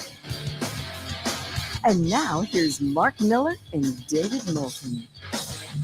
It is the bonus hour of Miller and Moulton. Thanks so much for being with us. Thursday edition here on the Florida Sports Network, floridasportsnetwork.com. By the way, tomorrow on the show at this time, Bob Pockras, Fox Sports. Talk a little NASCAR with the good old boys who now are no longer good old boys, but with the good old boys in Homestead. Bob Pockras to join us at the top of the bonus hour tomorrow. So a jam-packed show tomorrow, Mark. I mean, Lee Sterling, who went 4-1 last week. Maddie, who went 3-2, she'll make her picks. Pat Kerwin, Chris Landry, and Bob Pockras. And you and I will make our picks, and everybody will go the other way. I mean, it sounds like a winner. Works for me. See if I can get Maddie in front of the microphone tonight to tape the segment. How about if you don't, you just do it in that room. Don't tell her that you're taping. How about we trick her? It sounds good in theory, but one, you've got to have the volume at a level where we can hear her. Right. And she has figured out, because for basically her whole life, there's been a studio in a spare bedroom in the house she lives in. So she is well aware of what the microphone and the lights mean. That's true. That's true. Don't turn the lights on. Maybe that just, besides she has to go there to play her drums, right? So it's not that far away. Nope. That's now her studio. She's taken it over completely. Hope she's still playing the drums. I was thinking about that the other day. She is. As long as she can still go, she goes 3 for 5 the rest of the year. She can have 2 rooms upstairs. I don't care. Listen, she goes 3 for 5. We might actually get her drums that make noise. I mean, please work that into the segment if she keeps going 60%. Hey, and it's not our poll question. Here's a fair question, though, to ask of our audience tonight. So Cardinals Saints, Thursday Night Football, Yankees Astros, Game 2 of the ALCS. And now I'm flipping back and forth. Where is the majority of your watching time going to be spent? Yeah, because I got to admit, I'm much more interested in the baseball game. Oh, yeah. Much more interested. Listen, Yankees had a tremendous pitching, disadvantage in the first 2 games in Houston. Big disadvantage. I mean, Houston's got their number 1 and 2 starters lined up. Yankees are going with their number 3 and 4. But if they can get a split, then they come home facing Houston's 3 and 4, and they're throwing their 1 and 2. Mark, I'm going to tell you right now, circle it. Winner tonight wins the series. Oh, slow down, David. Just big, because also the Yankees then have Cole their ace lined up for Game 7. So even if the Yankees can go 1-1, 2-2, if they don't lose the next two, if you said to the Yankees right now, Game 7 in Houston, they'd raise their hand and say, I'll take it. I agree. 100%. I'm more worried about them getting to a Game 6 than I am getting a Game 7 right now. I understand. I don't, I know Cole's an ace. I don't think there's a pitcher that Houston can't get to. I think the bats are so good on that team that they have an unfair advantage over the Yankees in the series that good pitching is not going to slow them down the way good pitching can slow the Yankees down. But if I'm a Yankees fan, and I agree with that because the Yankees are much more home run or bust. Although the Astros 4 runs yesterday, 3 of them by homer. And be fired up Yankees because Giancarlo is starting to see the ball right now. Oh, no he's doubt. Really good he's on a run right now. Yeah, the problem is, they're 5 and 6 hitters. If you really think about it, and this isn't just me bashing Brian Cashman because I like to bash Brian Cashman because I think he's the most overrated executive in the 20th century and 21st century for that matter. But they're number 5 and 6 hitters on a $260 million payroll, or Josh Donaldson and Matt Carpenter last night. Are you serious? Your game 1 starter in an LCS, you're the Yankees, is Jameson Taillon? Come on, or Taillon. Come on. Seriously, this team, that 50 and 20, I don't believe is who they are. I think it's their record since, which is about 8 games over 500. I believe that's who they are. Right. And what was in that, that 50 and 20, not only were they the best hitting team in baseball, but what made them 50 and 20 is that they were the best starting pitching, the best relief pitching, and that's not who that team is. No, because also, and they've had a ton of pitching injuries. And the bullpen, which was just a month ago, looked like, wow, they're never going to give up a run in a key situation again. And they've had 3 relievers out for the year now with injuries. And then Chapman went AWOL on them. So, they've got issues also in the bullpen. They're a lot less deep than they were a month ago. But if they can win tonight, it's 1-1. They come home. They throw their 2 best pitchers against Houston's 3rd and 4th best pitchers. And you got to think you're at least going to get one of them. And now you're at 2-2. Now you're at 2-2, and they're throwing Verlander, and you're coming back with Jameson Taillon. So, it shifts to Houston's advantage. But that's why I think tonight's the series, though. If Houston wins tonight, I don't know if the series even gets back to Houston. All right, Yankees win tonight. Oh, I think we see 7. Hope you're right. Would love to see the Yankees push this Astros team to 7. Would absolutely love it. It's hard to sit and look at a series and take the Yankees as an underdog, but they are the clear underdog in this series. They've now lost 6 of 8 to Houston this year, for whatever that's worth, but they have. The Padres lost game 1 to the Dodgers also, and, Dodgers didn't win another game.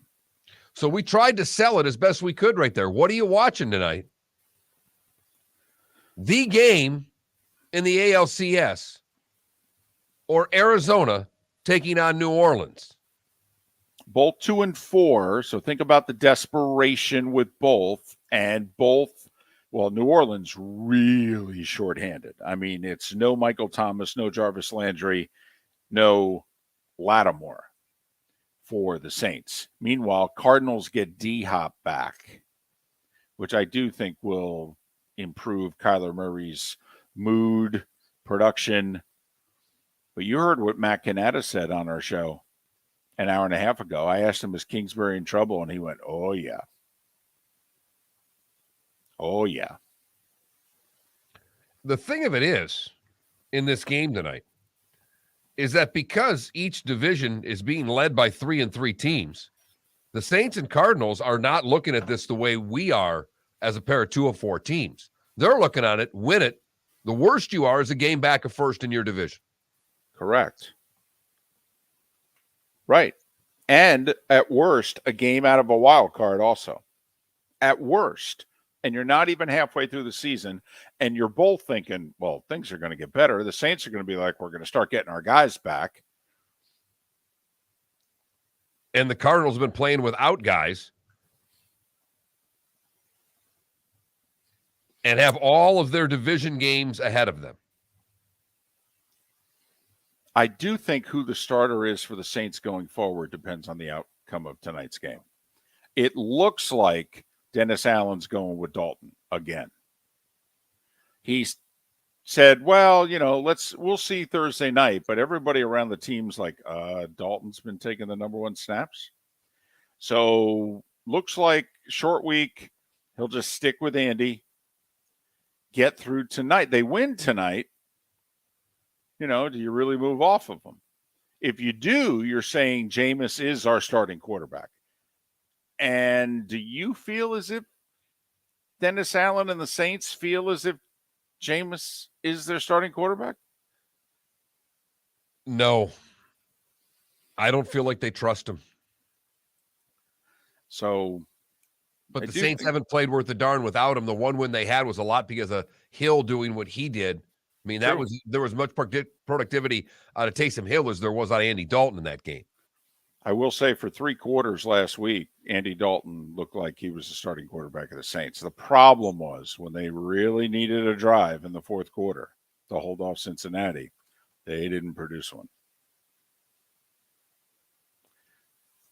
And think about Arizona. 6-11 are the Arizona Cardinals since they started 7-0 last year. Remember, it was Halloween weekend right around there that the 7-0 Cardinals were hosting Aaron Rodgers and the Green Bay Packers in a Thursday night game in which we're like, this is an NFC Championship game preview. And it was a Thursday night.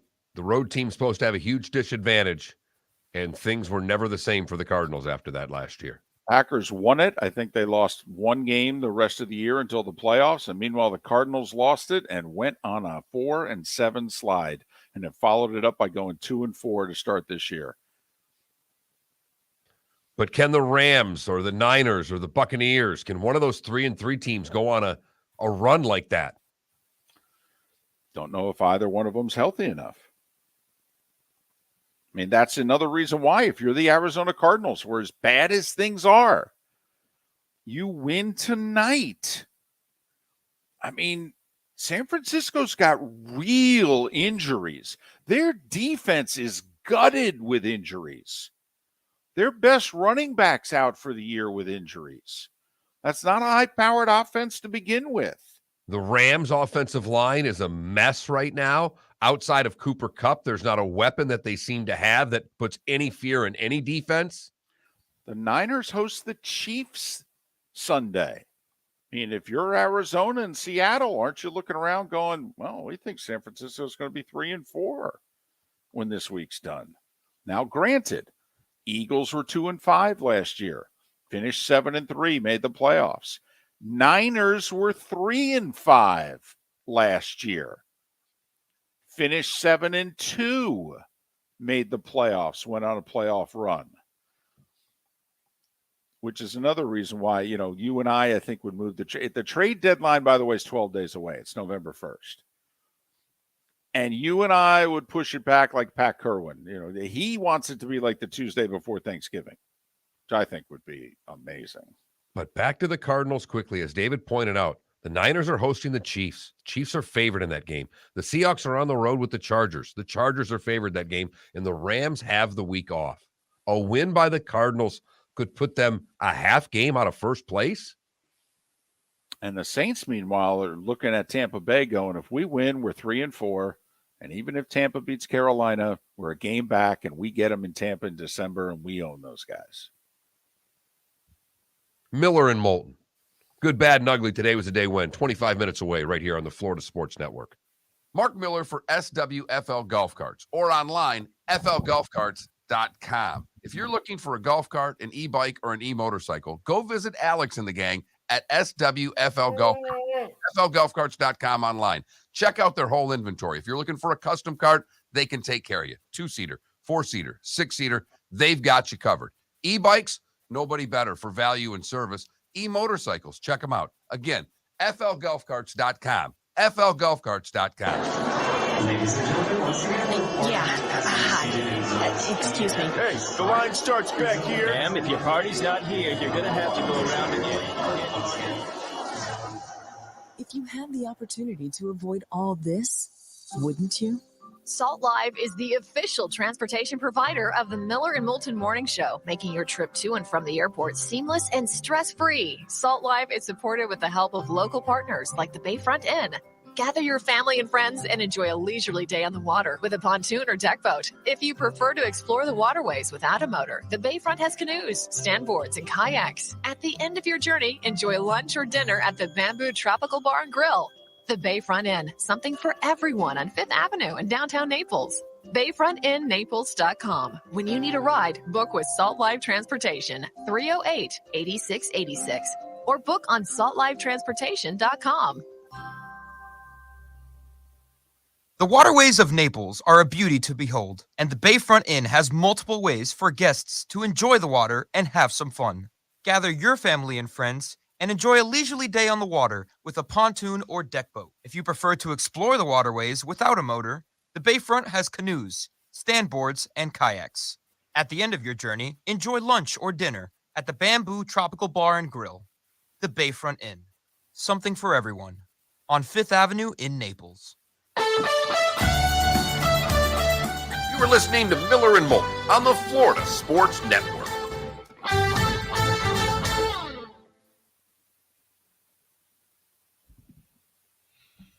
A couple, all risk. I'm a part-time realtor at best, so I don't have a big client base, but I had a couple that were before the storm looking for rentals.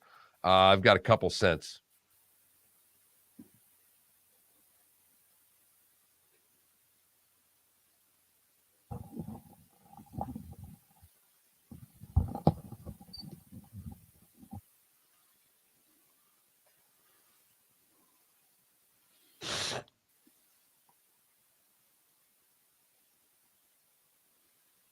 Thanks, Mongo.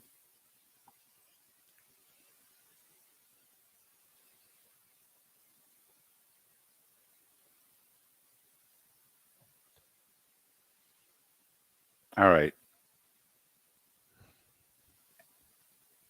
Can we all agree that we don't think the Eagles are a great team, but we think they're a very good team? And in the NFC, that may be good enough this year to make it through.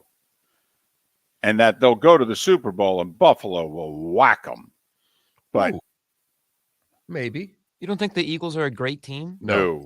They're pretty stacked. They're very solid. They're They're far solid, and away. they're not stacked. No, they're But very tell me, difficult out. Why are they solid and not, I guess, elite? Well, first off, their quarterback's not elite. Their quarterback is solid. He's playing pretty elite so far. No, he's not. He's playing very solid. Okay. I don't know how good their back end is. They gave up a lot of points to Detroit. I mean, Detroit threw it all over the field on them.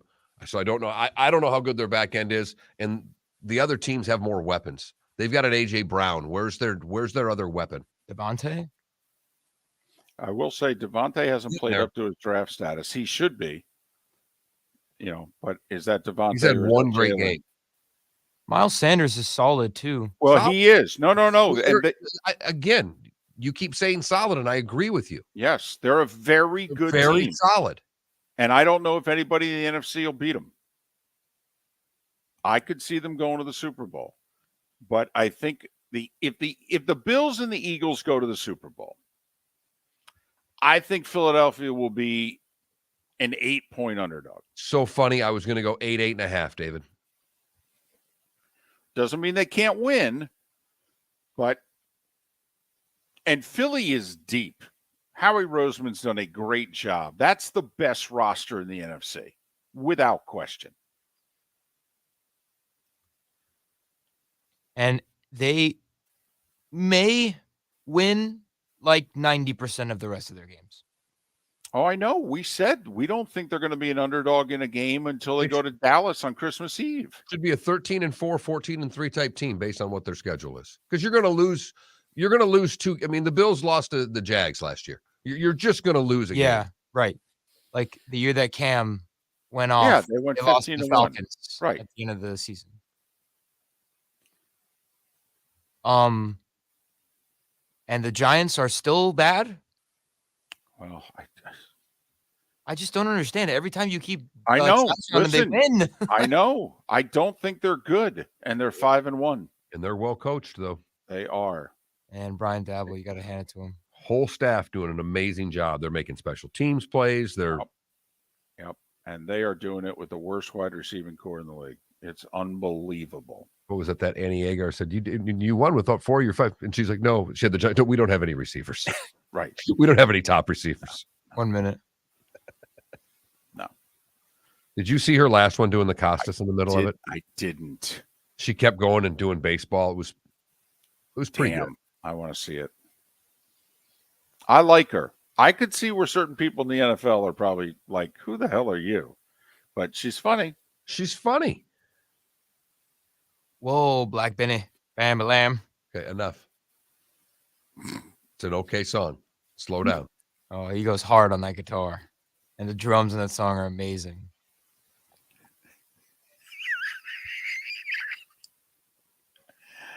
I think the Eagles are very physical. I'm telling you, Guillermo, they're the toughest out in the NFC because of how solid they are. I don't know if they have a weakness. All right, we're coming back.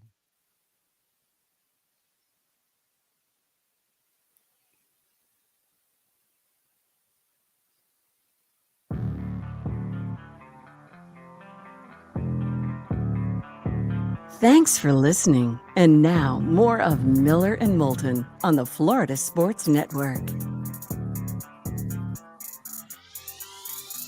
At 21 minutes past the hour, Miller and Moulton, the Florida Sports Network, floridasportsnetwork.com.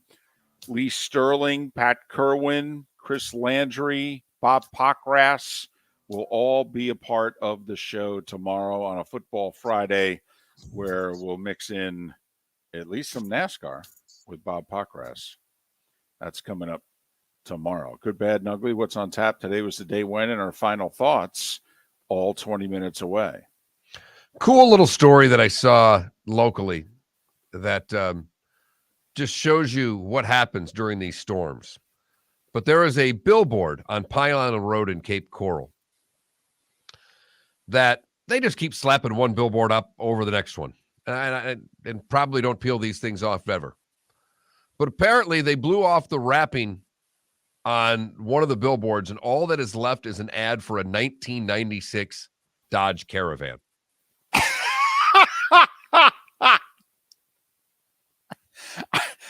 Does it list the sticker price? That would be great. It really does. Considering they quit the Caravan a couple of years ago and don't even make it anymore. But, yep, the new Dodge Caravan. It's the 1996 model that you're seeing on Pine Island Road on the billboard there. That is absolutely amazing to show you the strength and what came through and everything that happened during this storm. This isn't an ad by your buddies at Trasic Motors. They like to sell, old used cars there. Fix them up. They're a little more recent than those.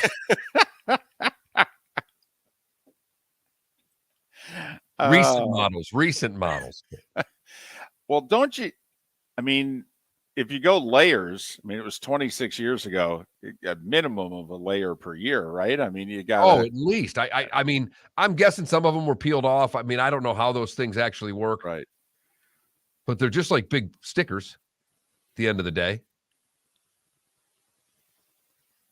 But you know how it is peeling off a sticker. Sometimes you grab the corner, it all comes off. Sometimes you grab the corner, it gets stuck, and then it's a mess. It mostly gets stuck, and I don't care what you say. Dawn detergent, rubbing alcohol. I don't care what it is you say that's going to get that off. It doesn't get it off.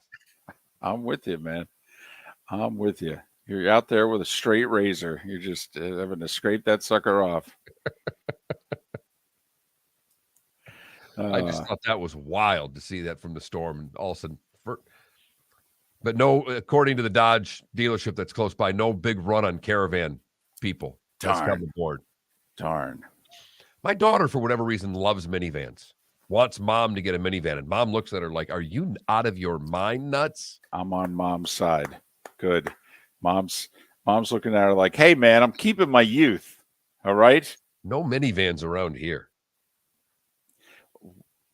Have you had your daughter explain her affinity for minivans? Third row of seats. That's all that it is.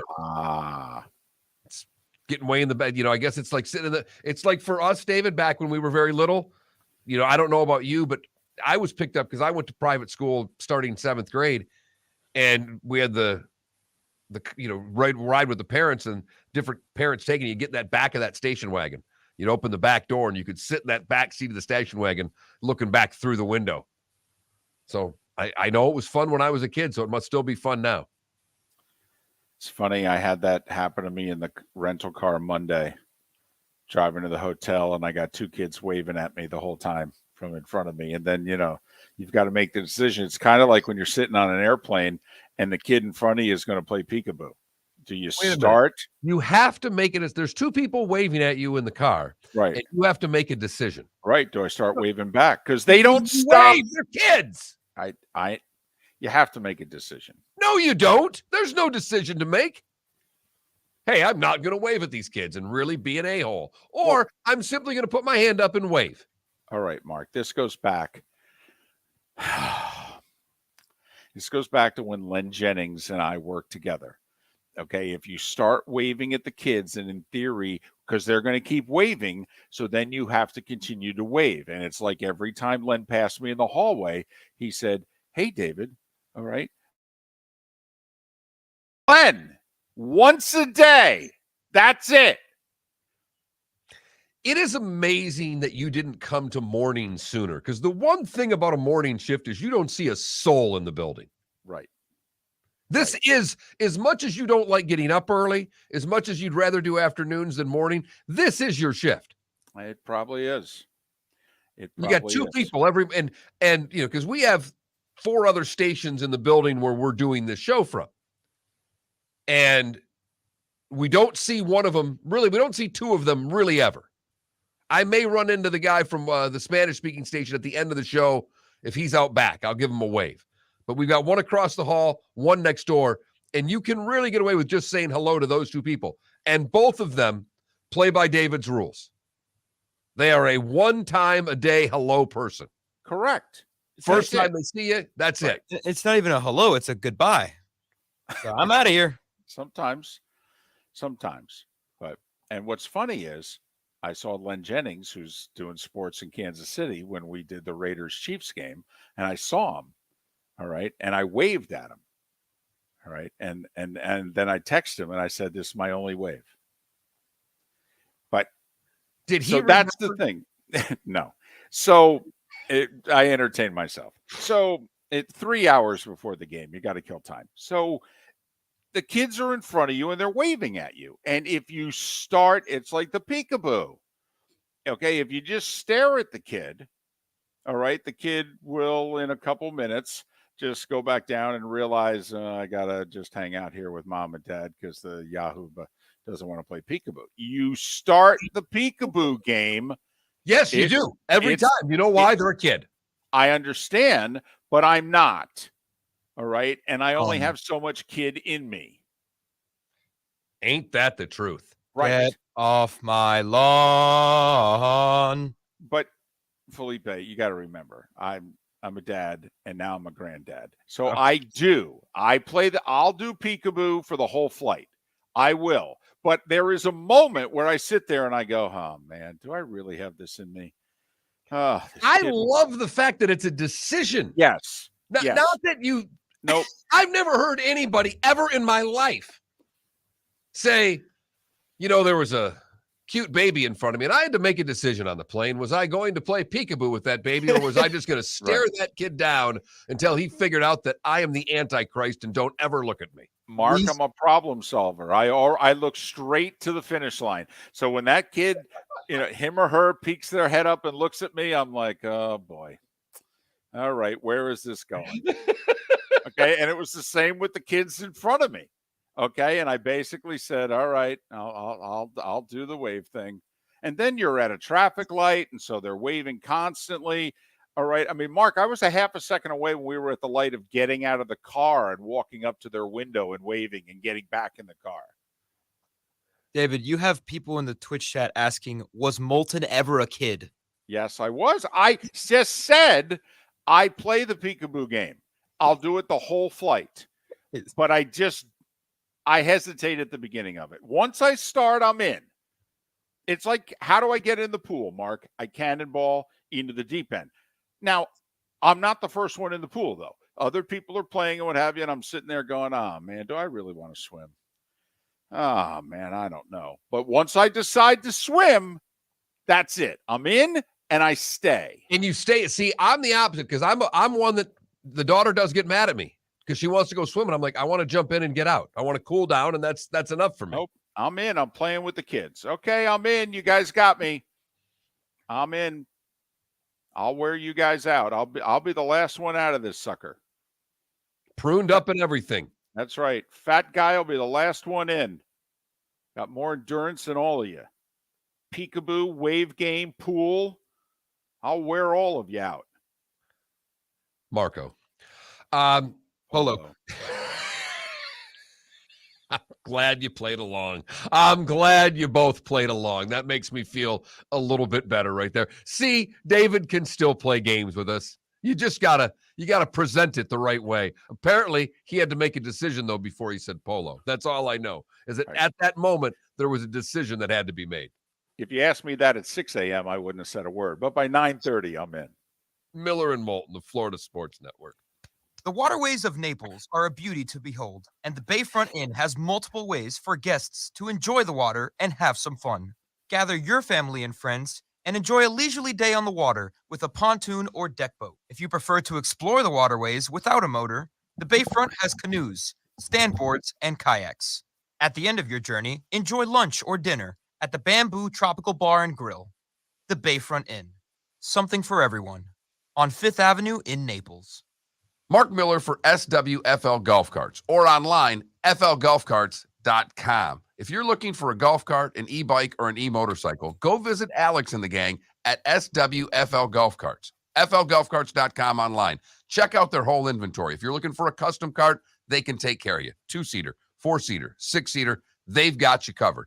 E-bikes, nobody better for value and service. E-motorcycles, check them out. Again, flgolfcarts.com. flgolfcarts.com. Ladies and gentlemen, once again. Yeah. Hi. Excuse me. Hey, the line starts back here. Ma'am, if your party's not here, you're going to have to go around again. If you had the opportunity to avoid all this, wouldn't you? Salt Live is the official transportation provider of the Miller and Moulton Morning Show, making your trip to and from the airport seamless and stress-free. Salt Live is supported with the help of local partners like the Bayfront Inn. Gather your family and friends and enjoy a leisurely day on the water with a pontoon or deck boat. If you prefer to explore the waterways without a motor, the Bayfront has canoes, standboards, and kayaks. At the end of your journey, enjoy lunch or dinner at the Bamboo Tropical Bar and Grill. The Bayfront Inn, something for everyone on 5th Avenue in downtown Naples. BayfrontInNaples.com. When you need a ride, book with Salt Live Transportation, 308-8686. Or book on saltlivetransportation.com. You are listening to Miller and Moulton on the Florida Sports Network.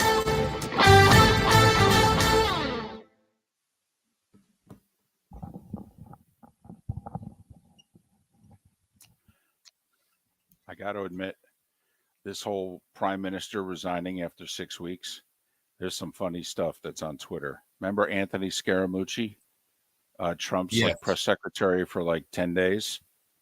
Okay. He sent out a tweet in which he said, Liz Truss lasted 4.1 Scaramucci's.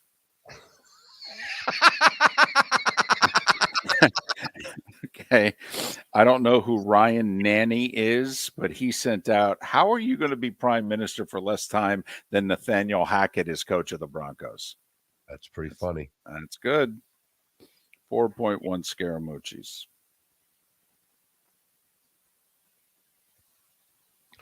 I'm hoping that my computer comes back before this segment, but right now, David, I'm completely frozen up. Oh, okay. I mean, I can't. It's just spinning. I was trying to refresh the good, bad, and ugly stories, and I am just spinning.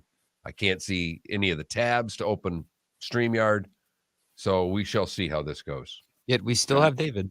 Yeah, so I'm not touching anything.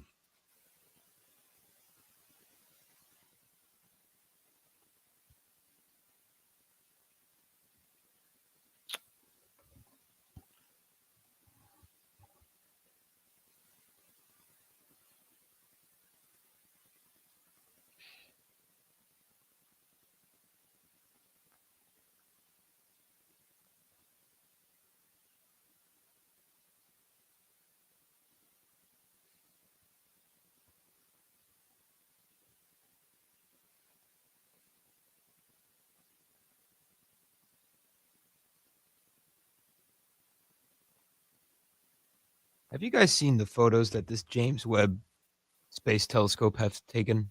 Couple. Hey, wait a minute. Are we working again? Oh.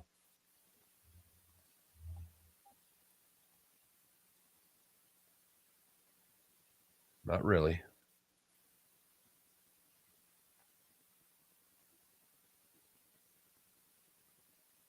Nope. We're still spinning, but we're closer.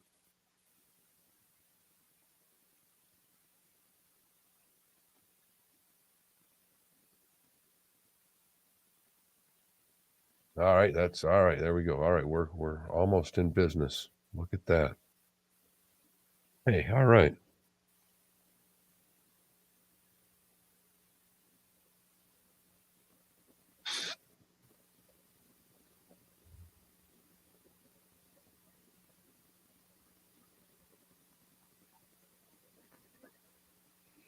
Mark, when was the last time you were in the ocean?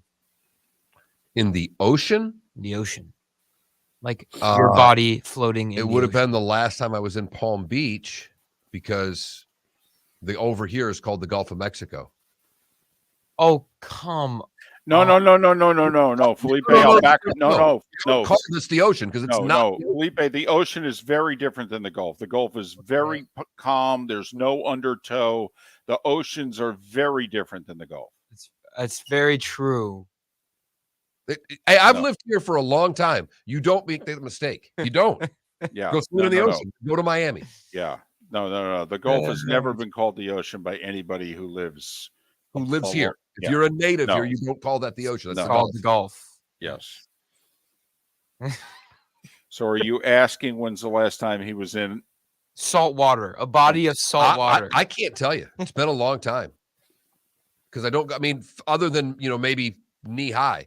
We went boating. No, we went boating a couple months ago with friends. They took us out on their boat for the day, so I was out that day. What about you, David? The last time I was in the Gulf or the Atlantic Ocean, probably a few years. I went fishing a few years ago. I hate Hurricane Ian. Miss the beach. It'll be interesting to see when you can go back to the beach again, period. Yeah. I know. Because there's is there still a beach, Well, there's still a beach. Right. But there's just nothing that was around it. All right, here we go.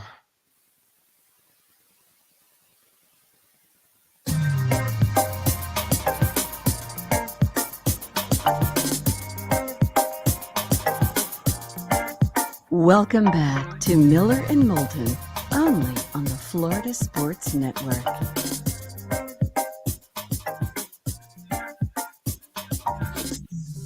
"22 minutes until the top of the hour. Miller and Moulton, the Florida Sports Network, floridasportsnetwork.com. A reminder, Football Friday edition tomorrow. Lee Sterling, who went 4-1 on his picks. Maddie Miller, who went 3-2 on her picks. Pat Kerwin, all things NFL. Chris Landry, all things college football. Bob Pockras in our bonus hour tomorrow to talk about NASCAR being in Homestead, third to last race of the season. And Ross Chastain's right there, baby. Right there. How great would that be? Someone going to wreck him? I don't think so. He's been behaved for 4 months now. He hasn't taken anybody out since the spring. And the guy he took out got his payback twice. And Ross kept his mouth shut both times. I don't think so. It's really the only question when it comes to Chastain, would be an amazing story. Also, I think, Mark, if you were going to take him out, you had to do it earlier in the playoffs. I think now if you're a driver and you take him out, it's too obvious. And NASCAR, I think, would come down pretty hard on you. Well, and the other drivers might too. It might be to the point where if that driver takes him out, is in a similar situation next year or 2 years down the road, and someone takes that driver out, these guys, they remember. Right. Denny Hamlin may even go up to the driver and go, listen, I don't like Ross, but dude, you can't do that.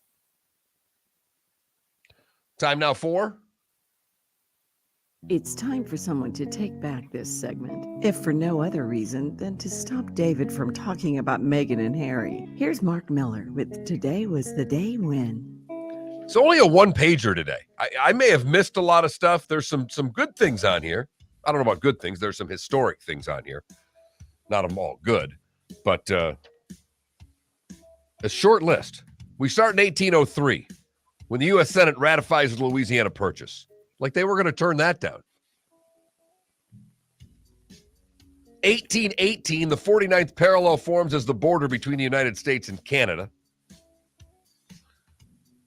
And I should have checked this one when I looked it up late last night, and I didn't, David. But in 1963, I am told that Jim Brown set the single-season rushing record. It's October. Wow. I mean, I believe we were still in 12-game seasons then. So, right. Huh.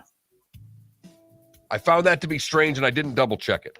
Today in 1976, Dr. J was sold by the Nets to the Philadelphia 76ers. I'm wondering if today was the day in 62 that he became the NFL's all-time leading rusher, if you know what I mean. It says single-season rushing record at 1,863 yards. Yeah, but how could I don't know. That's why I right. It didn't make sense to me. And it's my fault because I didn't look at the sheet until now, and I would have checked it earlier.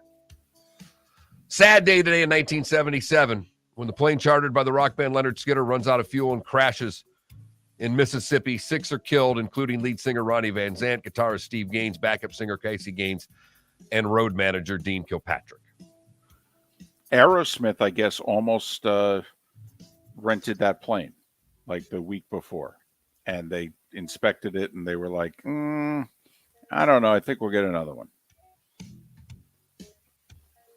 Today in 1978, the Police played their first U.S. concert at CBGB's in New York. Probably 200 people there. 2,000 said they were. Today in 93, the highest scoring, longest lasting World Series game. The Blue Jays would take down the Phillies 15-14 in a 4-hour and 14-minute slugfest. It was game 4. It was the turning point of the series because if Philly had won it, it would have been 2-2, and Schilling was on the hill for the Phillies. That's right. The next day, and he threw like a 4-hitter. They would have been up 3-2 going to Toronto. Phillies had a 14-9 lead late in that game, Mark. Blue Jays scored 6. 6 in the 8th. And it was in 2004 that the Red Sox come back from the 0-3 deficit to beat the Yankees 4-3. You knew the Yankees were in bad shape because they had Bucky Dent throw out the ceremonial first pitch. They were pulling out every and all stops.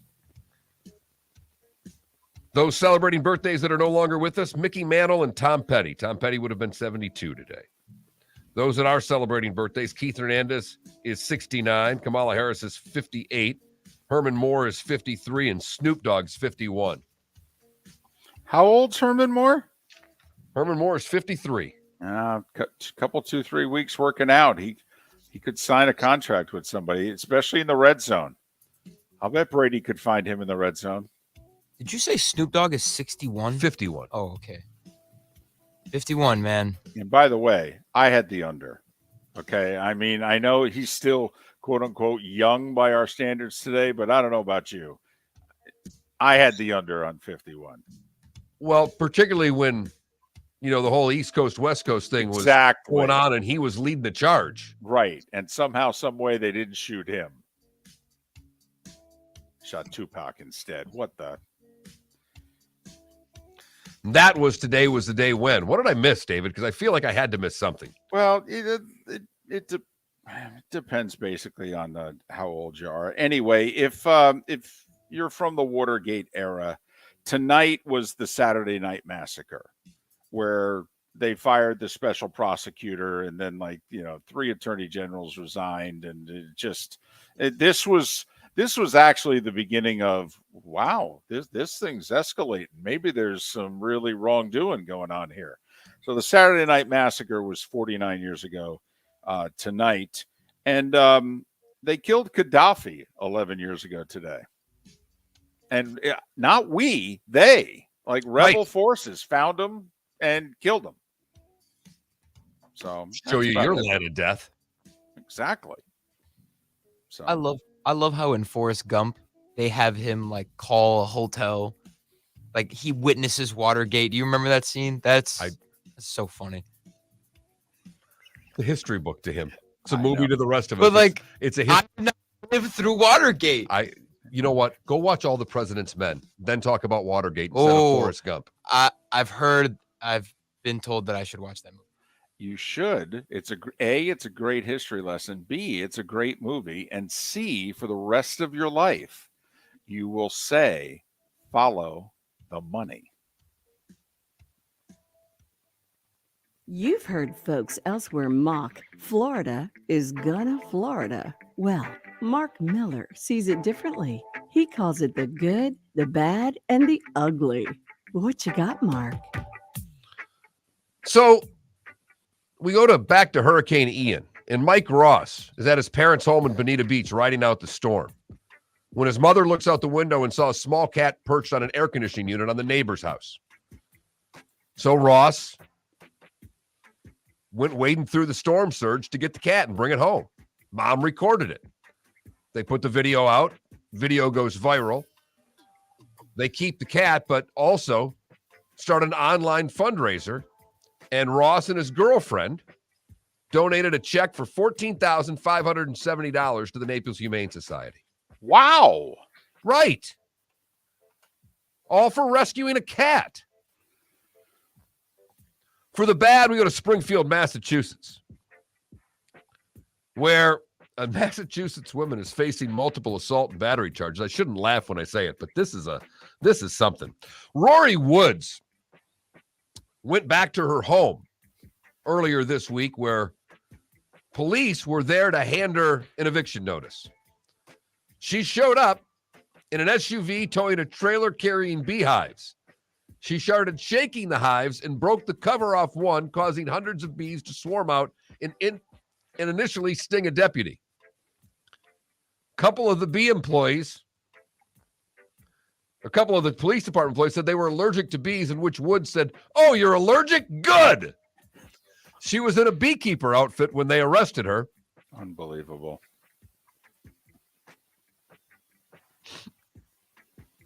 She's going to be something for Halloween in a week and a half. You do know that. Absolutely. Finally, the ugly. We go to Medley, Florida, where Roberto Hercules was walking in Miami naked with his painted nails and a cowboy hat. Unbelievable. What?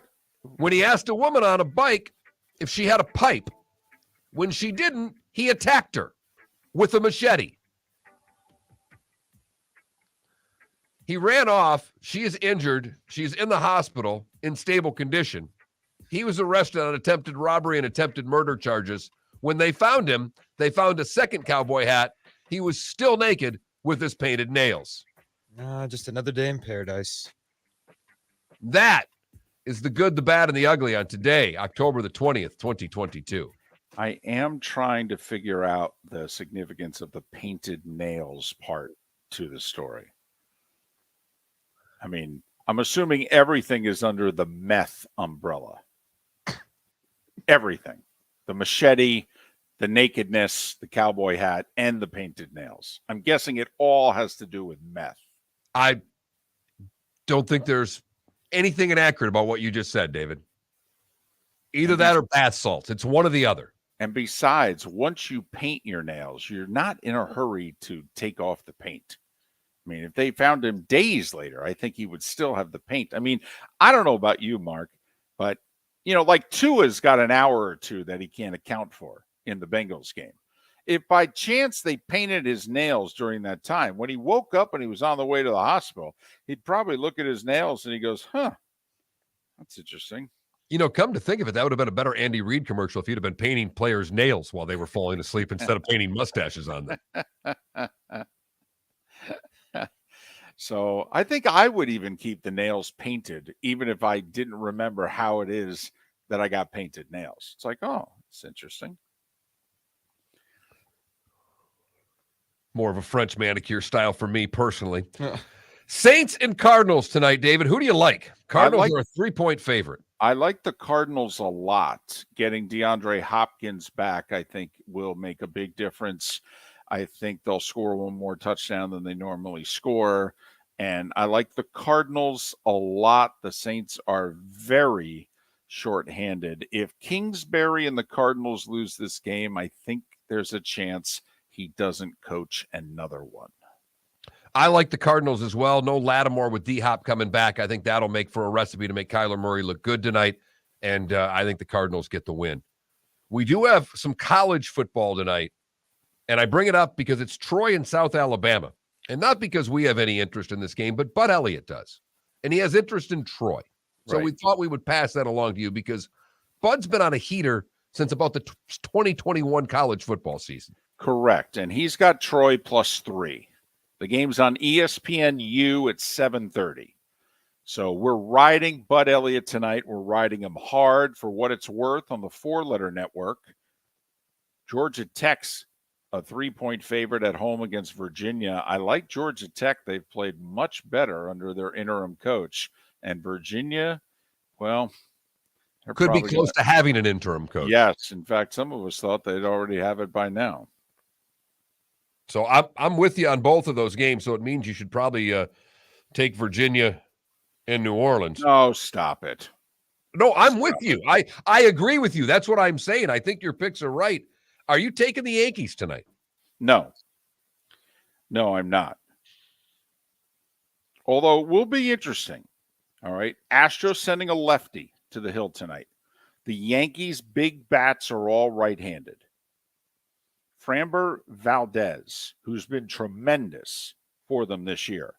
Severino is very hot and cold. I mean, Severino could be out of there in the second, and he could have a one-hitter going to the sixth.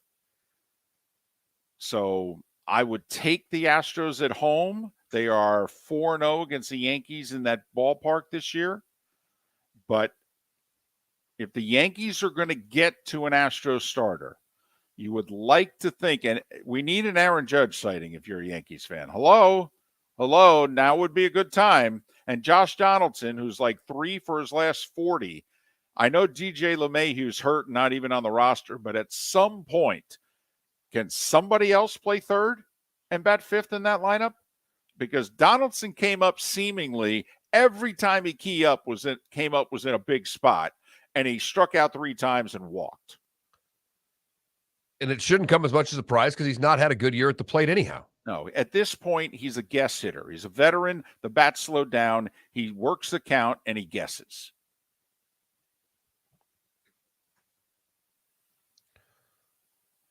NHL tonight. Bunch of games going on without Florida teams in them. Your Rangers hosting the Sharks. Only 2 NBA games tonight, by the way. Sixers and Lakers both home. It's a TNT doubleheader. Pretty good games. Milwaukee at the Sixers and the Clippers and the Lakers. Clippers are the betting favorite to win the NBA championship. Yes, Can you sir. believe that? Can you It's just believe tough that? to say out loud, Felipe. I mean, No. it is like saying the Detroit Lions are the betting favorite to win the Super Bowl. I get that. But That's the reason. if they're healthy, Well, Felipe touched on it. If you haven't paid attention, they got Kawhi back this year with Paul George. They have the deepest roster. Yep. And deepest roster in the NBA. Yes. But they are the betting favorite. Wow. And if there's one NHL game to watch tonight, it's Carolina at Edmonton. Those are 2 really good teams.